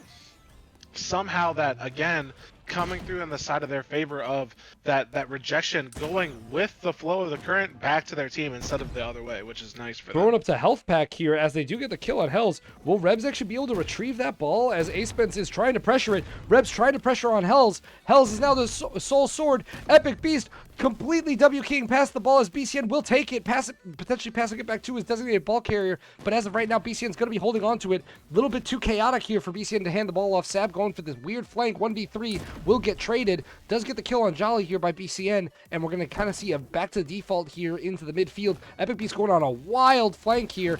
The ball gets pitched by BCN out to the far corner. Epic Beast still holding that line there at the far mid corner. Sab will get traded by ASpence, trying to get the ball back here on Rebs. Rebs to Beast. Beast just needs to take one, but the sword behind Rebs was too tunnel visioned, and unfortunately, the My Chemical ASpence ball carrier Hell's Angel, their captain, will get a triple kill with the ball carry. Trying to pressure by, trying to force it in, gets an overkill, but unfortunately will get traded back. Chemical on the plate. Jolly Jihad is trying to run it in, finally will, and we are at a 2-1 scoreline. My God, my head is spinning from this game. Yeah, it's definitely quick play. It's definitely quick decision making on the side, and again, it just feels like these turnovers are coming at such a costly stake when it comes to the side of passive theory. Every time they get a turnover, I feel like it's on their side of the court or with like 3-4 tanks up on the side of My Chemical ASpence, and they're able to just do a quick rotate and push that straight in for the dunk. ASpence somehow living through this with Chem. Imagine living a 2v4 in that situation, still staying alive, still being able to get back on defense, still playing their life. Rebs goes down. Quick trade. They could double team BCN right here, get that out. Sab goes down instead. A quick flank, and just like that, all 4 tanks are up, creating that same pressure. Oh god. Ball runner takes damage, goes straight back into the corner. Sab able to do some defense here, but Jolly's holding alive, staying alive, anchoring that down, doing some damage to the ball runner, but they are going to make some space here and start to push out. Yep, as we're starting to see some pressure here. Rebs trying to pull out the flank here. BCN and Sab. Sab gets traded, though. Again, that two-pronged offense there by BCN and Sab.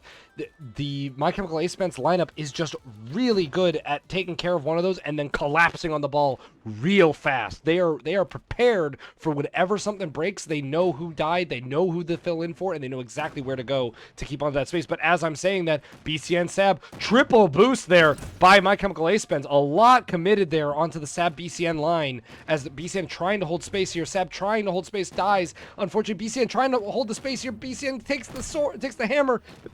Epic Beast trying to pressure this in. Rebs trying to hold space again. Multiple boosts committed. Triple hammers here. ASpence gets traded.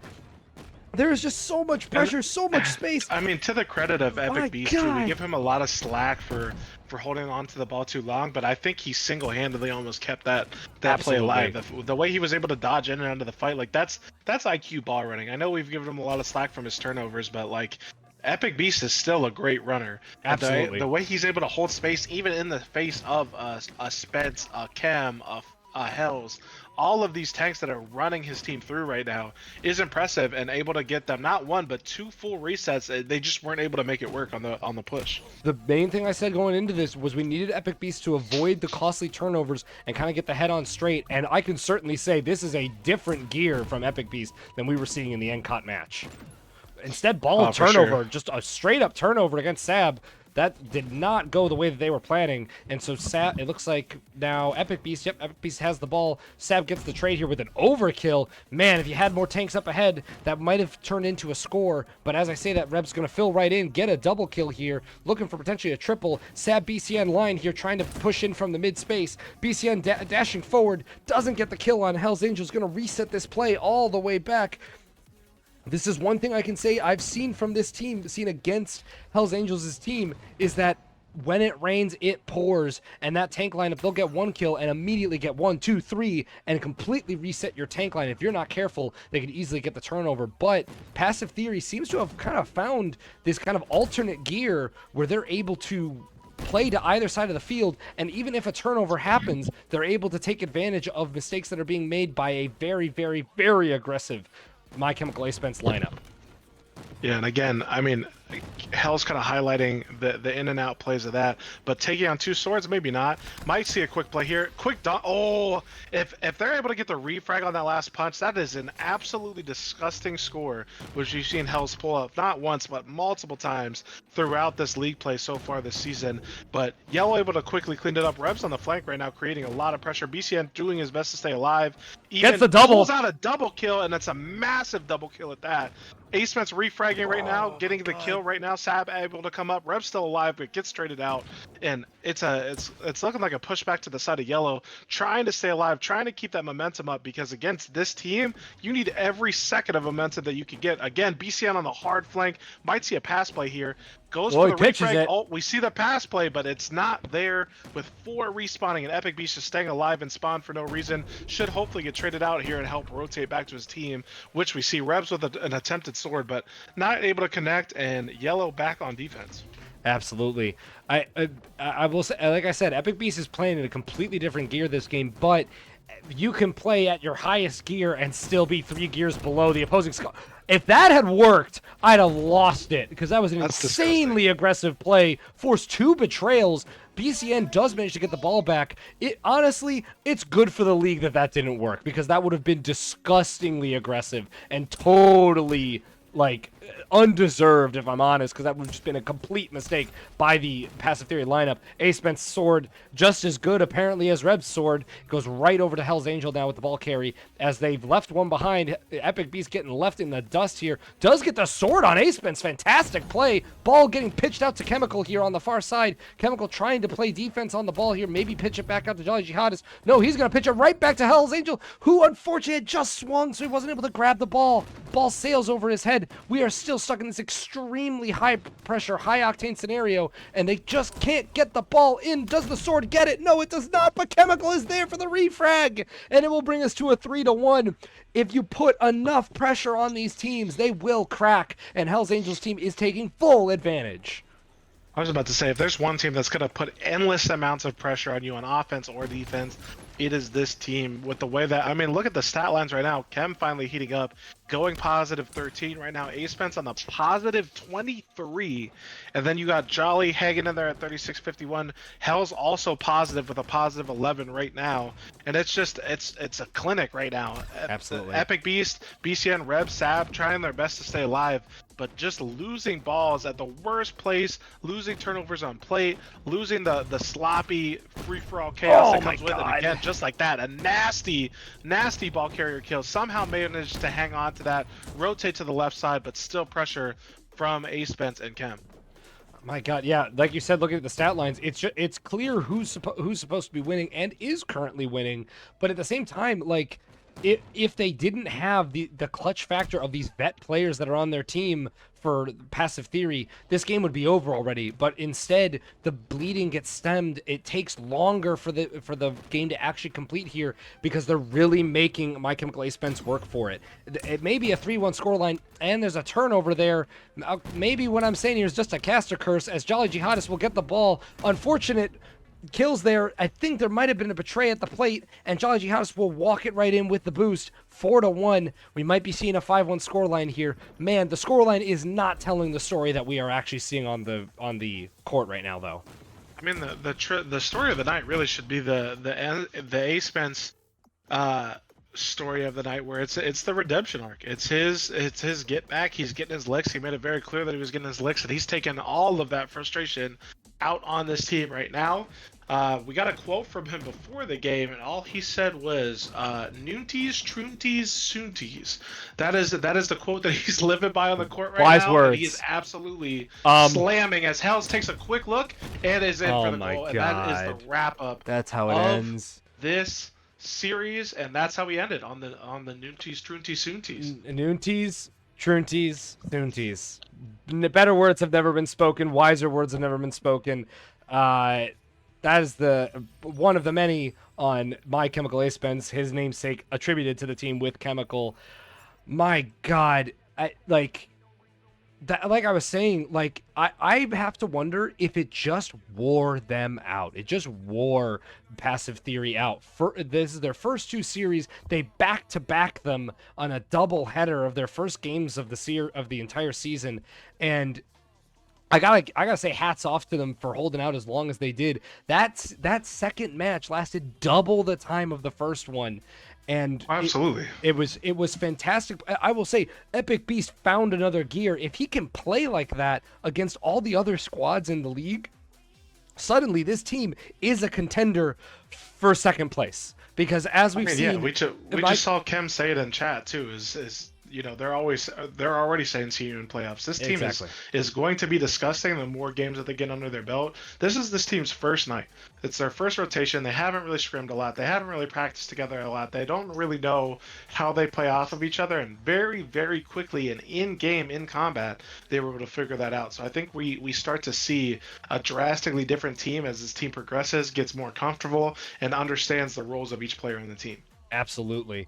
I'm gonna, if you could you reach out to the team, see if we can get either members of the teams in here. Maybe we can get a post-game interview now that all the games are done. Obviously, we would have loved to talk to Rebs' team after the first match, but unfortunately, we're not able to since we were diving right back in. Because I'd love to hear from the teams here of how they're feeling after this second match for Passive Theory, and just another one in the book here for My Chemical ASpence as they took care of business. Sometimes it might look a little dirty. Sometimes another team starts firing back a little bit. But when it comes down to business, My Chemical ASpence always comes up heads.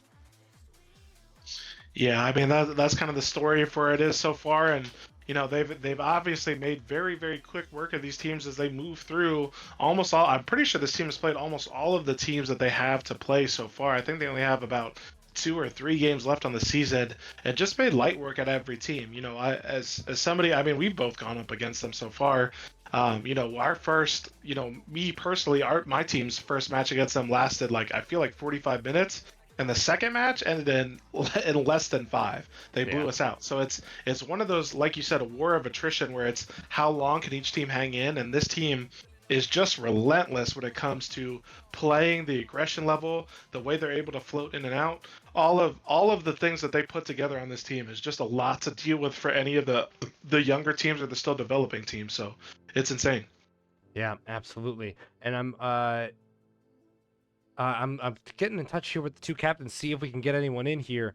Might actually have both the captains jump in here to have a conversation, see how both those captains are feeling after this last best of 3 here goes the way of My Chemical ASpence.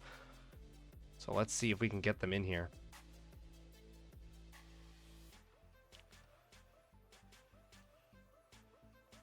Yeah, we will definitely help translate from the side of Angel and Rebs and stuff like that, but definitely a lot of questions to ask these teams, especially, and we got Mr. Rebs himself joining the chat now. So we'd love to hear from you. Does the team feel any different from how after the first series to now the second series? How's the team feeling? So with it, we felt that those games were winnable. That we were just playing a little too aggressive and getting caught in a lot of pinches. Mm-hmm. Yeah, absolutely. But we fully feel, especially that's the first time we've all played together. Really? Is tonight. Yeah, I mean, we kind Absolutely of insane. highlighted that too on stream to see you guys. You can see like actively working out the kinks in game and in match with both of those series that you guys played tonight. What do you think is the biggest factor that you guys have to take forward, or the biggest positive takeaway, I'm going to say, for the night? The positive takeaway is our just the lineup playing when all the gears hit, we play amazing. Yeah. Like when the cogs are going, it is bang, bang, bang, and it's just a score. We just roll. I mean, you guys were absolutely burning. Like we saw multiple Tenkins that were just the cleanest, most clinical, like surgical almost. The way that you guys are floating in and out of each other, watching you specifically play more aggressive on the plate, watching BCN and Sab kind of collaborate almost without effort was magical in some of the sorts, and definitely seeing you take up a ton of space and getting a lot of burner. I'm actually genuinely scared to play this team now. I'm not gonna lie. Yeah. I was worried about it before, but after seeing you guys on night one being able to go heads up with the #1 team in the league like that, and also take away against a nasty stacked Junkyard Dogs team with a massive upgrade in Shrek, with him dropping positive 40 and you guys not even flinching and still going 5-2 on the series is insane. So huge kudos to you guys. I love that you stepped up for this team and were able to take away some wins and come away with some valuable insight as you guys Both my roll into teams the have rest the of it. same record right now, 2-2. Yeah, it's There nice. you And go. both all nice 4 to losses dual are to edge your thing. Hells. All 4 losses are to Hells. Oh my god. That tracks. Though that tracks. That tracks with about everybody right now. Yeah, Hey, pretty man, much. it's a great place to be in when your only losses are to the undefeated, most dominant team in the league. But like I said, definitely showcasing a lot of the talent. Love seeing that this team gets a chance, because people were pretty spooked at first with the disappearance of DVO. But I think that not only is it good for the league to have another team here, but have such a dominant team. I think that's going to be really, really fun to watch you guys play and develop. So huge kudos to you guys on that side of the ball. Thank you. Do you have any other last things you'd like to talk about before we move on? Because I feel like you guys had a hell of a game, and I'm just impressed at how quickly you came together. Yeah, it's one of those things. It's like I'm pretty adaptable when it comes to it, but just to see BCN and Sab tank so well, and then having Epic as I love a good aggressive runner like Epic, Oh, really? because it feels like I was another wondering tank. if there was support from the team that's like, hey, play aggressive, or if it was more his forte. I know that's how he always plays, is Right. aggressive and goes for the punches, and I like that because I know I'm gonna have basically another tank. Okay, So then. it's like basically Epic is a wall tank with a ball. So you play off a wall, you let him have that, and you just push forward. That makes sense to me. I was curious because, especially like you said, this is the first night you guys have been playing together. I was really curious as to whether or not that was being, obviously his playstyle is that playstyle, but if that was like the team was along for the ride, it was kind of like dragged along for the ride, or if the team was like, nah, we know this is how he's gonna play, and we are gonna play like Yeah, I think it was psychopaths. expected that he was going to be an aggressive runner. So Okay, very interesting. All right, I think we might be getting Hells in here. no, already. Well, yeah, I heard that. And Yeah. possibly Good job ASpence. But doing yeah, huge shout out what to you guys are Rebs. doing. Yeah, What is it, Rain? I said huge shout out to you guys, man. You guys fucking killed it tonight. So huge Yeah, shout out to you guys. absolutely. I'm excited to watch you play. Can't wait to see more games, and I'll be excited to see how your other team does as well the next times we're casting. The Well, dynamic hopefully, duo. probably next week. It might be another double header on Tuesday. We'll see. Alrighty. Well, it was good checking in with you, Rebs. Thanks for the interview, and Right, you yep. have a good night. See ya. All right. Let's see. I think I can. There we go. All right. We've got captain of the premier team in the AGLA. We've got Hell's Angel in here from My Chemical ASpence. How you feeling after that series, Hells? I think we're gonna have Hell's. Yeah, we'll actively decipher in the chat. Yeah, it looks But like Hell's gonna definitely, end up definitely typing. excited. But I think ASpence also might jump in too, so we can get kind of a double header. yeah, absolutely. I'm gonna see if I can pull him in here. I'm gonna see if I can get him into a voice channel so I can pull him in here. But I think we're gonna have Hell's potentially typing responses to us rather than chatting on mic. So feel free, Hell's Angel, to give us a text chat here of how you're feeling after that series. Yeah, they're PMing right now, so we'll give it a couple seconds as we try to Absolutely. get anybody else. If anybody else join in, whether it be ASpence, Chem, shit, we could get Mr. Worldwide in here, Mr. Aware Mosquito for Oh a quick my god, interview we on could. how it feels to play on international ping all the time and still come away with a stacked team and a stacked win too. So Absolutely. anybody who's available that wants to help, fill Absolutely. in. And he has experience with this of playing on top tier teams despite Mr. Worldwide International Ping. He was on the lineup with Ace, Psyducky, and Kindred Daedric just 6 months ago, and they were competing Such for a the ship. crazy lineup. So it's Such a crazy lineup. so it's insane to think how even on international ping, even funnier so, Mr. Worldwide playing on infinite ping is playing with Mr. Zero Ping ASpence, and it's just an interesting dichotomy hilarious. here on the same lineup. It might be I'm gonna be seeing here. I'm not getting anything from Hells yet. Are you getting anything from anyone on his lineup? Because I'm not quite seeing any messages here to potentially get someone in to. I got the message from Hells. So, Hells wants to let everybody know that they're feeling great. It was a blast of a series. There was some silly stuff happening after our team hadn't played for about a week, but we tightened it up and got it done against team that's pretty scary.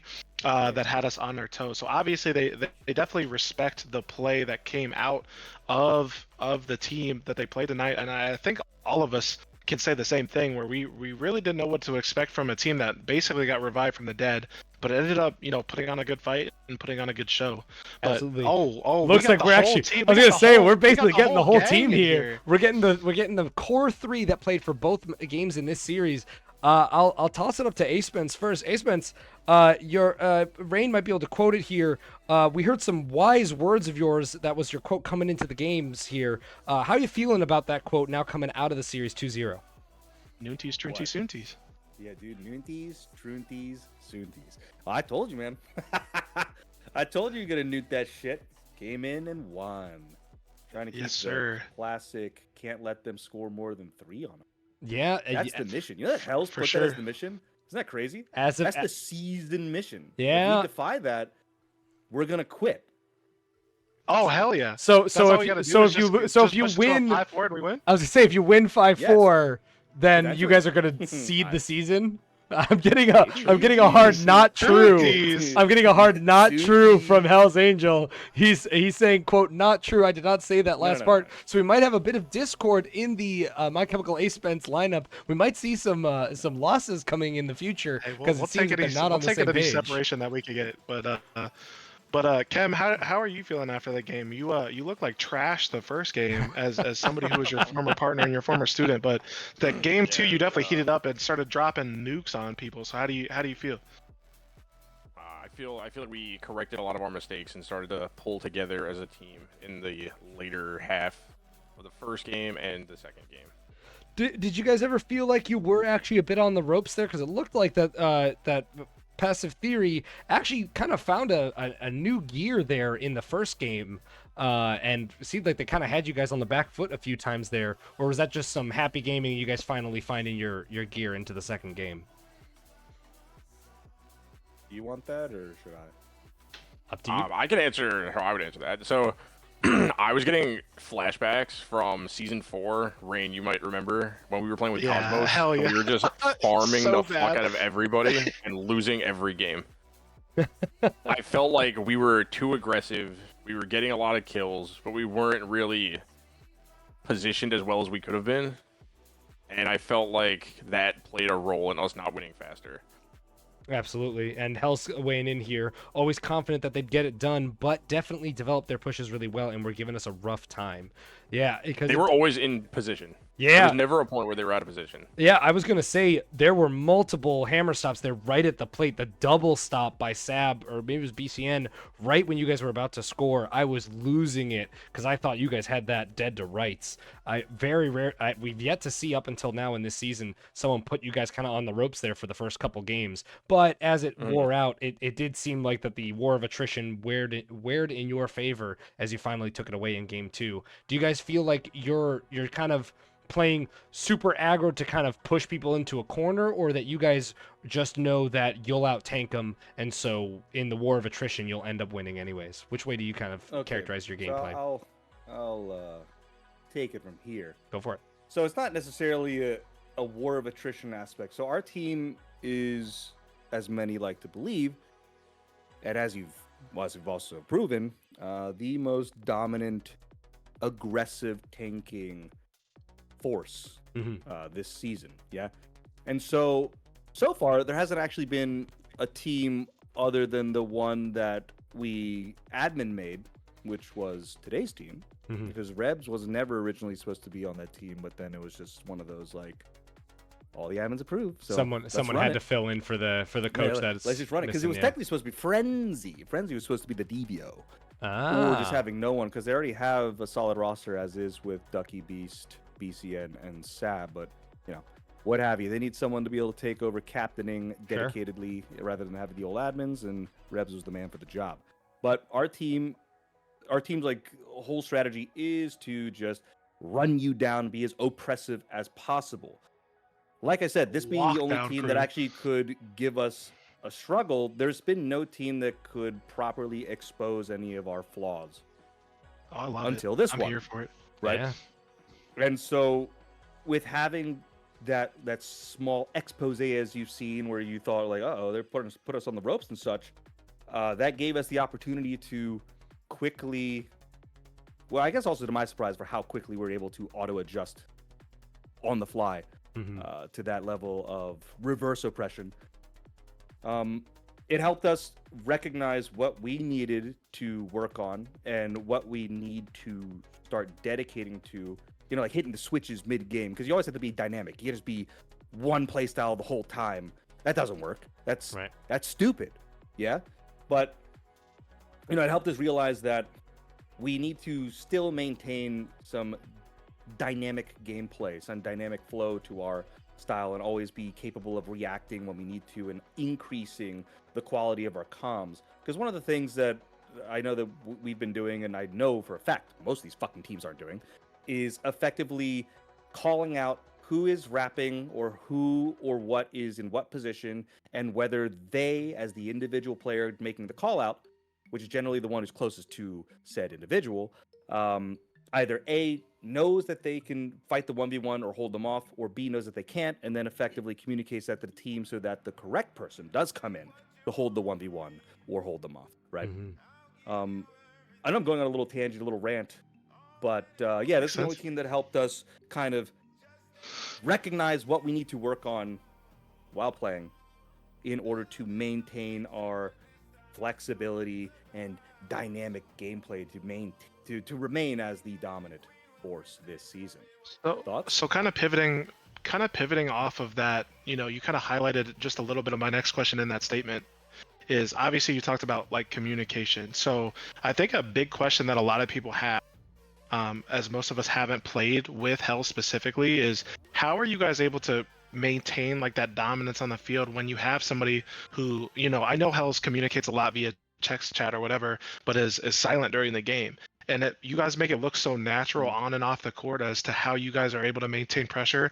Have you guys just found that just comes naturally, or did you guys have to develop that, or just being sheer experts, which the three of you are, minus Jolly, who's relatively newer, do you guys just understand how Hells plays and you guys can just react accordingly? That last part. Yeah, Hells is, and I've been saying this for a while now, Hells is the pinnacle of the perfect player to throw at a team.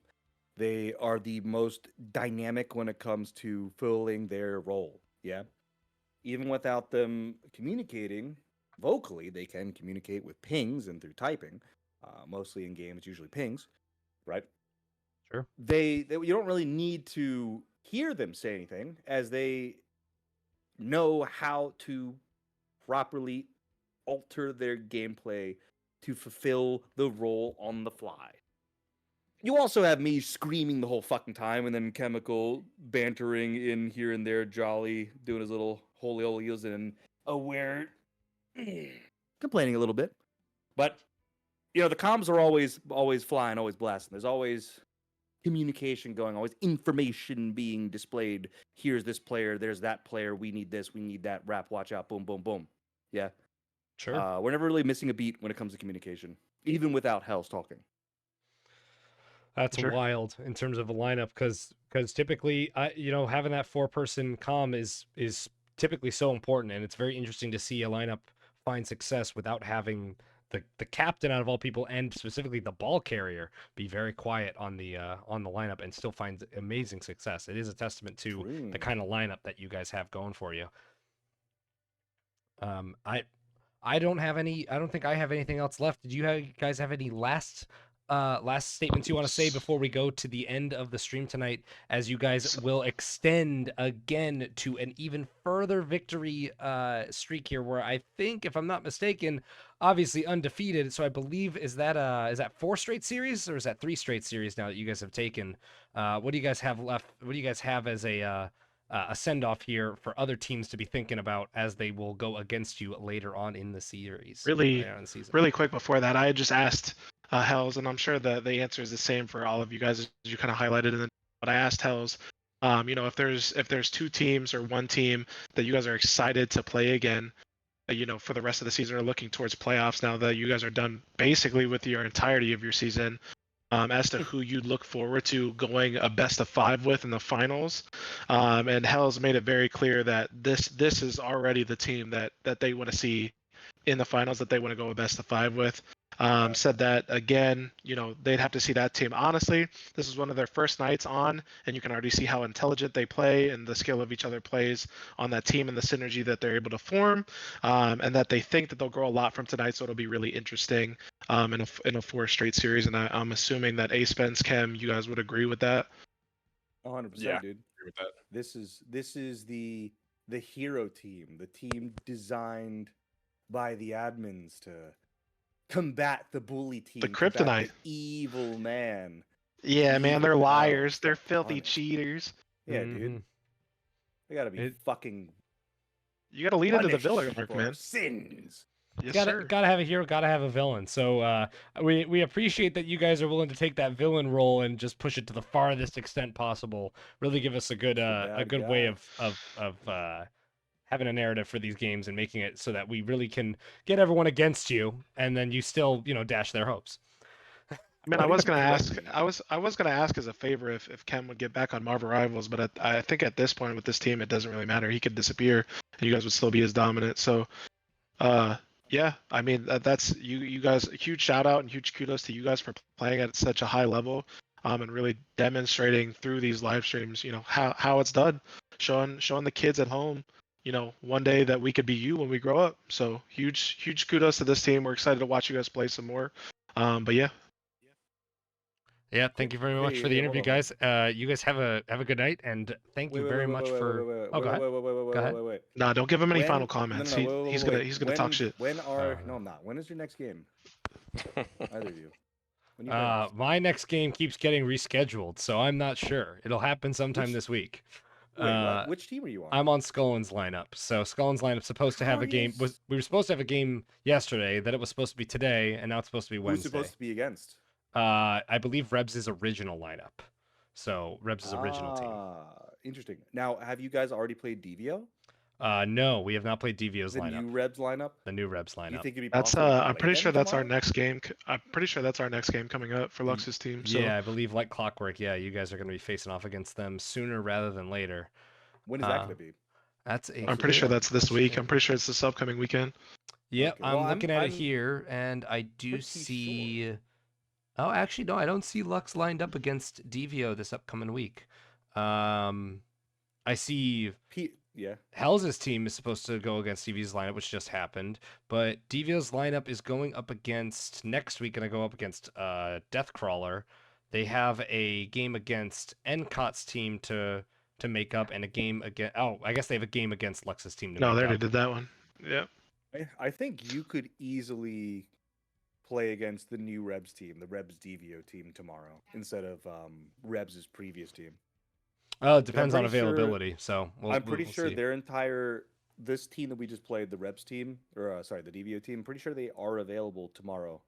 All right, I'll have to chat with my coach Scullin and see what'll. Because I know in the team chat they were talking about that Monday and Tuesday seems to be a lot of their availability. It's just when you get towards the weekend, they don't really have as much availability as an entire unit. Good to know. Good to know. Yeah. Well, So you better get those games in tomorrow. I want to be able to watch you play. yeah. Spank's super tired that day. Can't make it. Yeah. He'll drink too much cold water, so he'll be, Yeah, he's hydrated. All right. Well, thank you very Alrighty. much for Wait the a minute, interview, guys. I appreciate your Hold on, time. hold on. Wait. How come you didn't come to the Oh my Chicago Land? God, How this come you man. didn't come to the Chicago rally? That's a great question. You should ask him that. No, I'm asking you. How No, come I you have didn't no come? idea. I haven't What? been I was away for the past week, so I was unavailable. So I Oh, don't know. shucks. Yeah, I don't know what's Why going didn't on with them. Rain come? Rain, I was told I'm explicitly you were coming. And But, Yeah, I was excited. I was I excited made to go space for too. you. I know. I was excited to go too, but with having 19 kids and lack of a babysitter, I kind of felt I Is your name unfortunately Sket? my Skit? No, my name's Are you Alan. sketching? Yeah, dude. I thought he but was no the one. one with 19 kids. Sorry, go on. Yeah, no, I'm supposed to be the one with 19 kids, but yeah, no, unfortunately, my wife's sister had an unfortunate diagnosis and she had to get some surgery, so our babysitter kind of fell through, which is her mom. Nachi. So, but I heard the word on the street is May? Question mark?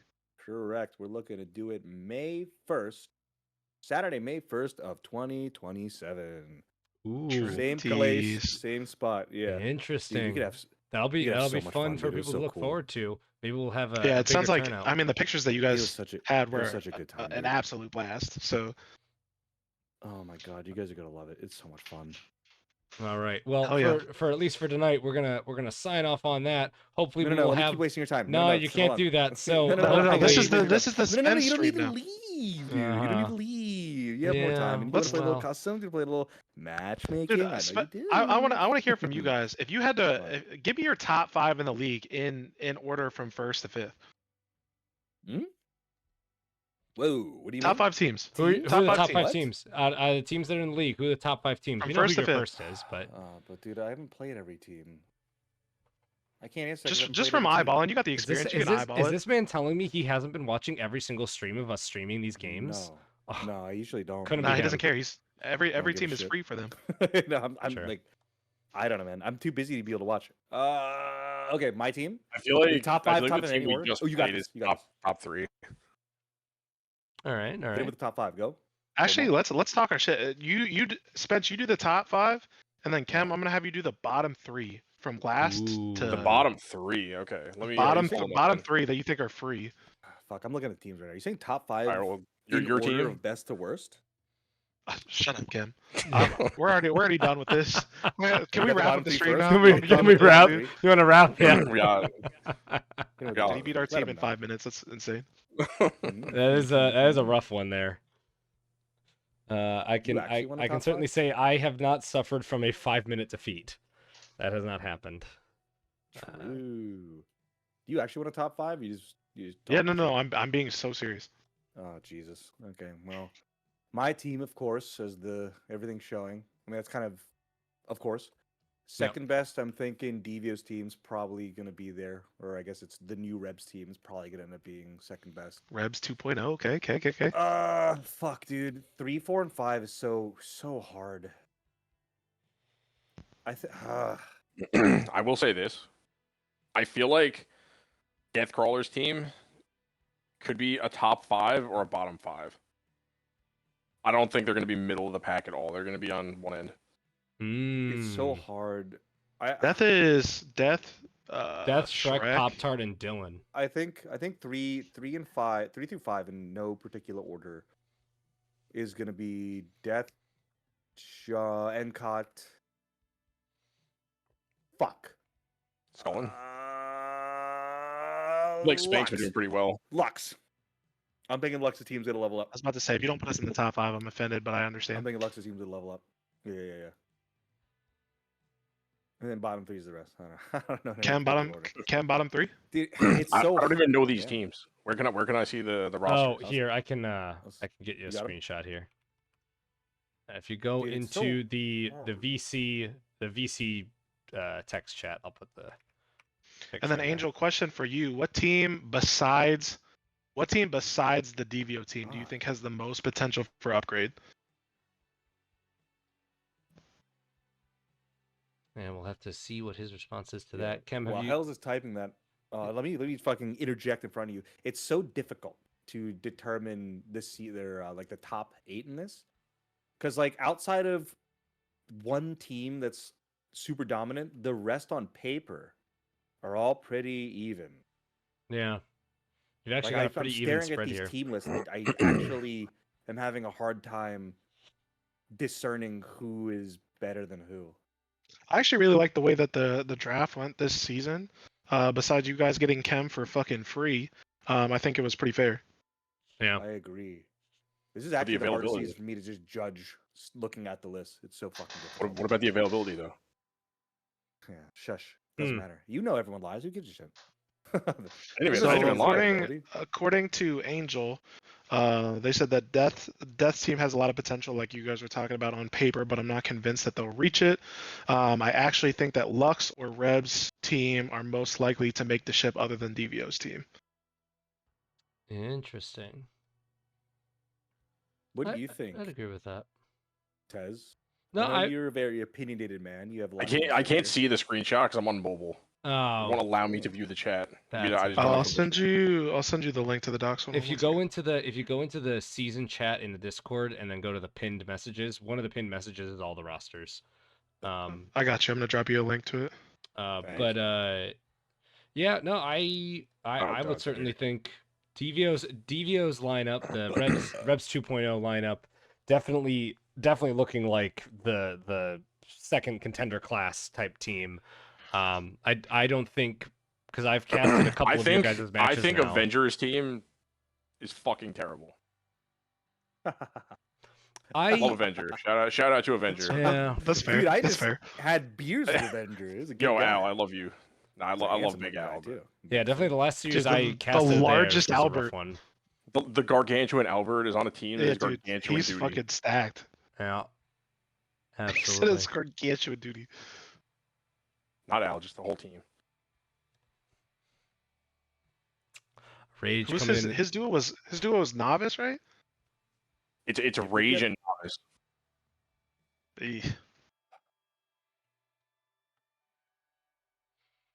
Yeah. Why Well, are you guys ignoring Mungo? Mungo's on that team. Yeah, Mungo's just kind of there. big man. Why Mungo. did you sigh? Jesus. Because Mungo's like very hit or You just miss. hate He either does Mungo? well or he's just there. He's just there fourth. I don't know. What do you think? Like Mungo could have the best game of his life. The rest of his team's not going to keep up. Interesting. I'm Okay. Tess. What do you think the top 5 is? Top 5. Oh, jeez. Yeah, see, it's hard. So You got let's see here. I definitely think, in no particular order, your guys' team, Passive Theory, which is DVO's team, and Rebs' original lineup. I actually think all 3 of those are top 5s. Picking the other 2 is the hard part, because I think my own team is a top 5 team, because I think that we're really good and we've just been playing like crap in some of our matches. I think your team's really good as well. I think if I think your team needs a lot of polishing. Yeah, if Wevin levels up, I think Lux's team very quickly runs up the rankings. I think it's just that Wevin needs to level up in his general playing, because he definitely feels like the odd man out on that lineup. I stand by this. That team would be better if they played Panther. I don't know. Dude, in one way, yes. In others, not so much. That's a common perception that I've gotten. Panther is not going to be going as negative as Wevin. do you know that Panther showed up to the Chicago LAN? Yeah, he texted me and was like, "I fucking hate you because I showed up just to meet you and you're not here." He showed up with my other home too. That's kind of fucked. Wild. Continue, Yeah, the Tez? bottom 3 is Here kind I of am, hard. just dude. Next time I'm just gonna abandon my kids and just leave. You should. That's a good father. What else? I mean, they'll grow from it. Just quick PSA. Angel tapping in on the Avengers team thing said that Avengers team is solid in their opinion, but has a super low ceiling. Not a lot of room Sounds for like growth. not solid to me, but I respect it. Low, high floor, low ceiling type thing. Interesting. Okay. Agree to disagree. I would say though, I do tend to agree that apart from Avengers team, all the other lineups seem to have, and I guess apart from your guys' team, because I feel like your guys' team is just so far ahead that it won't happen. But like every other lineup, apart from the Avengers lineup and Hell's lineup, have very clear lines of where to grow and where to become better lineups that they could easily become a lot more contender basis if they polish in certain places. Hell's, to answer your question, Hell's asked me where I put my team personally. I'd like to. I mean, I'd like to put us in the top 3. But personally, I think for me, our biggest team flaw is obviously, Wevin. We call him Wemby because he's a god. Is still developing, and I think that me personally, I'm too fucking inconsistent. I'm either playing the game of my life or I'm playing like fucking trash and betraying my entire team. So there's not really a. I don't know. I feel like you're doing better than you should be as a third. I feel like you're keeping up with Solace pretty well. Interesting. I thought you were going to say that you're still developing. I am 100% still developing. I feel like I don't play enough and I don't have enough Grifball IQ yet, but I'm trying to get You there. just betray too much. You get too much tunnel vision. We talked about this. I get uber tunnel vision. Yeah, but you've been putting up more numbers than before, so the tunnel vision kind of cancels itself out. I'm trying to work on my defensive awareness. I feel like I get outplayed a lot. Or Lux's comms as a captain. They're great. Lux's comms are great. Solus's comms are obviously still great because Solus is definitely shot calling for our team. I think the biggest thing that we have to work on is we give up like way too many free turnovers and we go through these phases where we're just like we get walked down and then we just kind of fucking fold. So we gotta do a better job of bouncing back, of protecting Wemby, making sure he keeps his head up because it's tough. I mean, this is his first fucking league season. He's playing against stacked teams and having to run on top of it, so it's kind of shitty. But I've also heard multiple people say that we'd be better off if we ran Panther, and Panther obviously has 12 years of experience and can get a lot more kills. I just think that then we run into the same issue that we ran into last season where it's like, who's the runner? Because if Lux runs, then we're fucked. Like that's just done. And then the other alternative was they were saying that I would run and I'd fucking whiff my punches. I can't punch Hells to save my life. We might as well just hang the cleats up there.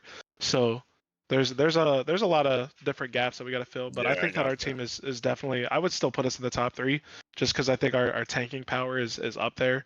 And I think our playmaking ability and our defensive power is up there. But I think that we got to help develop Wemby a little bit more, and we got to play more as a team. I think it was highlighted when we played you guys that we get kills, but we don't get any of the kills that matters, and we just get walked through. So we don't do team tanking very well yet, but we're working on it.